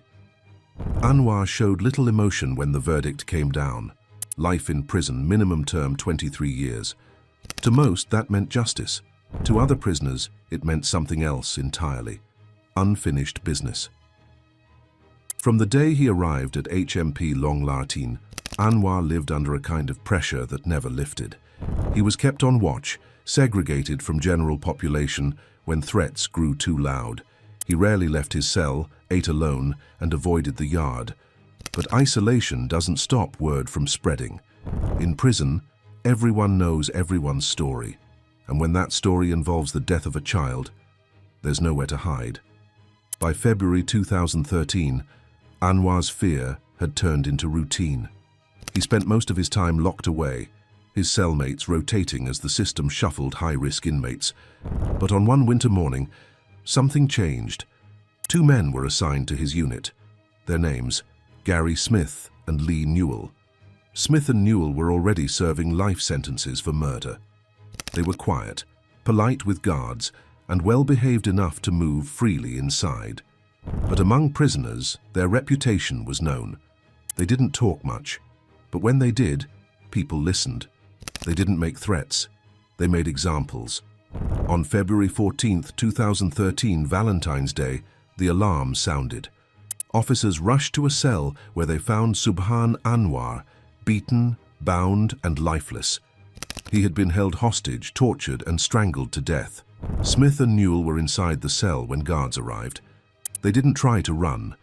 They had done exactly what they came to do. During their later trial, prosecutors described the killing as a cold, deliberate execution. The pair had written a note in Anwar's blood before surrendering, a message that ended with the words, "This is what happens to child killers." The brutality shocked even hardened prison officers. But behind the walls, no one was surprised. For months, rumors had spread that someone would get to Anwar eventually. He had become a symbol, a name that represented everything the prison code despised. The aftermath was swift. Smith and Newell were both convicted of murder again and given whole life orders, meaning they would never leave prison alive. They showed no remorse. One of them even smirked as the sentence was read. To the public, it was another grim story from inside one of Britain's toughest prisons. But to other inmates, it was proof. Proof that justice in prison doesn't wear a uniform. That even in the darkest corners of the system, there's a hierarchy of evil. Subhan Anwar's death became a warning whispered through cell blocks across the UK. His name joined a growing list of men who entered prison expecting protection, and instead found judgment from those they thought beneath them. And years later, the same two men, Smith and Newell, would resurface again, their method unchanged, their message the same. Another child killer, another cell, another body bag. But across the ocean, in a very different prison, another man was already living on borrowed time. A murderer who thought distance and an ocean could keep the same kind of justice away. He was wrong. The next man was about to find out. Anthony Palmer, Oklahoma State Penitentiary, McAllister. A concrete maze surrounded by razor wire, built to contain men who will never again walk free. Inside, the air feels different, thicker, heavier, charged with a quiet understanding that everyone here has done something unspeakable. And yet, even among these men, some crimes are too monstrous to forgive. Anthony Palmer was one of them. In 1997, in the quiet suburb of Midwest City, Oklahoma, 8-year-old Kirsten Hatfield vanished from her bedroom during the night. The case haunted the community for nearly 2 decades. Posters faded on telephone poles, leads went cold. Her family never stopped looking, but there was no body, no trace, just a nightmare with no ending. Then, almost 20 years later, science caught up. DNA found on Kirsten's bedroom window led police to Palmer, her neighbor at the time of her disappearance. He had lived just 2 doors away. When detectives confronted him, his calmness unnerved them. He denied everything, but the evidence was unshakable. In 2017, Anthony Palmer was convicted of first-degree murder and kidnapping. The judge sentenced him to life imprisonment without parole. The child's body was never found, but the verdict gave her family one final truth. Palmer had taken her, and she was never coming home. At Oklahoma State Penitentiary, Palmer kept to himself. He was small, quiet, and spent most days in his cell reading. To guards, he was cooperative. To inmates, he was marked. Because in prison, word travels faster than blood, and everyone inside knew exactly what he'd done, or what he'd been accused of. Even if you deny it, even if the papers never arrive, someone always finds out. For 2 years, he lived like that, in silence, surrounded by killers who watched him but never spoke. Then came January 11th, 2019. The morning started like any other. Routine checks, locked doors. A cell shared with one other inmate, Raymond Pilado, serving a life sentence of his own. But by mid-morning, guards noticed something wrong. There was no movement from Palmer's cell, no sound. When they opened the door, they found Palmer on the floor, unresponsive, his head covered in bruises. Blood pooled beneath him. He was pronounced dead at the scene. The medical examiner called it a homicide. His injuries showed signs of a beating. No weapon, no warning. Pilado didn't resist when guards entered. He didn't even look surprised. Inside prison, no one was. Palmer had been living on borrowed time. He'd taken a child, buried her where no one could find her, and then lived beside her grieving family for nearly 20 years. Inmates read about him in the papers, saw his interviews, remembered the photos of that little girl, and waited. For Kirsten Hatfield's family, justice had come through a courtroom. For the men inside McAllister, it came through the cell door. The state called Palmer's killing inmate-on-inmate homicide. Inside, they called it something else: balance. His death barely made national headlines. Another inmate dead in another high-security prison. But to the men on the inside, it reinforced a truth they all understood. Prison has its own hierarchy, its own laws, and its own punishments. And while Anthony Palmer's life ended quietly, hundreds of miles away, another young convict was about to face a similar fate. A man who had also taken the life of a child, and who believed time had made others forget. But time doesn't erase crimes like his, and for the next man, payback came in broad daylight. Sa am hen siwt, Bertie Correctional Institution, Windsor, North Carolina. A high-security prison surrounded by endless farmland and razor wire. From the outside it looks calm, rows of concrete, silent watchtowers, nothing but empty sky. But inside, that silence is deceptive. Because behind those walls every man knows who's who and what they've done. Semaj Short entered the system with a label that sealed his fate before he even unpacked his belongings: child killer. He had been convicted for the death of a 2-year-old child in North Carolina. Court documents described it as a moment of uncontrolled violence, a beating so severe that the child never had a chance. The details were graphic, the courtroom cold. The judge called it one of the most senseless acts imaginable. For that crime, Short was sentenced to 31 years in prison. He was only 24 years old when he arrived at Bertie, young, restless, and already hated. In prison, reputation travels faster than news, and for inmates convicted of crimes against children, there are no friends, no allies, no protection. Officers can separate you, isolate you, move you, but they can't erase what you've done. For a while, Short kept quiet. He didn't cause trouble, didn't talk back. But to the men around him, silence isn't innocence, it's fear, and fear invites attention. Rumors spread through the housing block that he had hurt a toddler. Within days, that rumor became a death sentence. On March 29, 2022, the day started like any other. Breakfast, head count, routine checks. At 2:14 p.m., chaos erupted. Multiple inmates surrounded Short inside a common housing area, a narrow corridor with concrete floors and nowhere to run. Witnesses later described it as a storm of fists and blades. Guards rushed in, alarms blaring, shouting over the noise. But by the time they reached him, it was too late. Short was on the ground, unrecognizable, his clothes torn, the floor smeared with blood. Officers performed CPR until medics arrived. He was pronounced dead minutes later. Several other inmates were injured, and the entire facility went into lockdown. Investigators quickly labeled it what everyone already knew it was: a targeted killing. No robbery, no argument, just prison justice, raw and unfiltered. The Department of Adult Correction called it a homicide. Inside, no one called it anything at all. Inmates didn't talk, guards didn't ask. In that silence, everyone understood. Semaj Short had lived less than a quarter of his sentence. 31 years became 3, and in those final seconds, he learned what every child killer inside eventually learns. That prison isn't a place of redemption. It's a place where your crime becomes your name. His body left the prison that afternoon under a white sheet, escorted past men who barely looked up. The news never reached national headlines. Another inmate killed, another investigation launched, another file closed. But inside Bertie, the message was clear. There's no such thing as time served when your victim was a child. And while the echoes of that attack faded down the concrete halls of North Carolina, in another state, thousands of miles away, another man, another killer, was about to learn the same brutal truth. His crime was older, his victim, a teenager. And though years had passed, the walls around him were about to deliver the same sentence. Carlos Adrian Javier Hernandez, Central Utah Correctional Facility, Gunnison, Utah.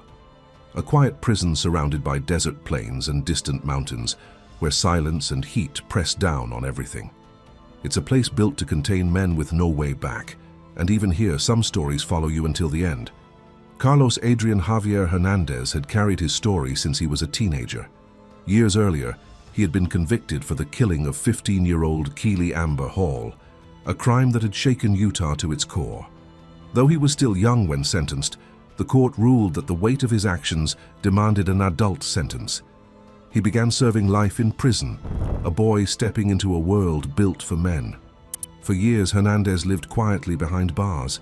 He was transferred between facilities as officials tried to keep him away from trouble, from other inmates, from the constant tension that comes with a conviction like his. But in prison, reputations travel faster than transfers. People talk, files move, and the past never stays hidden for long. By 2024, he was being held at the Central Utah Correctional Facility. Guards described him as polite but withdrawn, someone who stayed to himself, avoided conflict, and followed the rules. But the silence around him was uneasy. Other inmates knew who he was, and they never let him forget it. Then, one February morning, officers responding to a call found Hernandez unresponsive in his cell. Despite efforts to revive him, he was pronounced dead at the scene. The Utah Department of Corrections later confirmed the death was being investigated as a homicide. His cellmate was taken into custody and charged soon after. Authorities never released all the details, but the message was clear. Even inside one of Utah's most secure prisons, violence finds its way through the cracks. Carlos Adrian Javier Hernandez was 24 years old. He had spent nearly half his life behind bars, years marked by silence, isolation, and fear. And in the end, the system that was meant to contain him became the place where his story ended. His death was one more reminder of the unspoken law that governs prison life. The past never stays buried, and some crimes follow you until they're answered for. In Gunnison's endless quiet, the walls keep that truth well. Because inside those walls, every man carries his sentence. And for some, it's far shorter than the one written on paper. For men like these, justice didn't wait for parole. It found them in their cells. Different names, different prisons, but in the end, the result was always the same.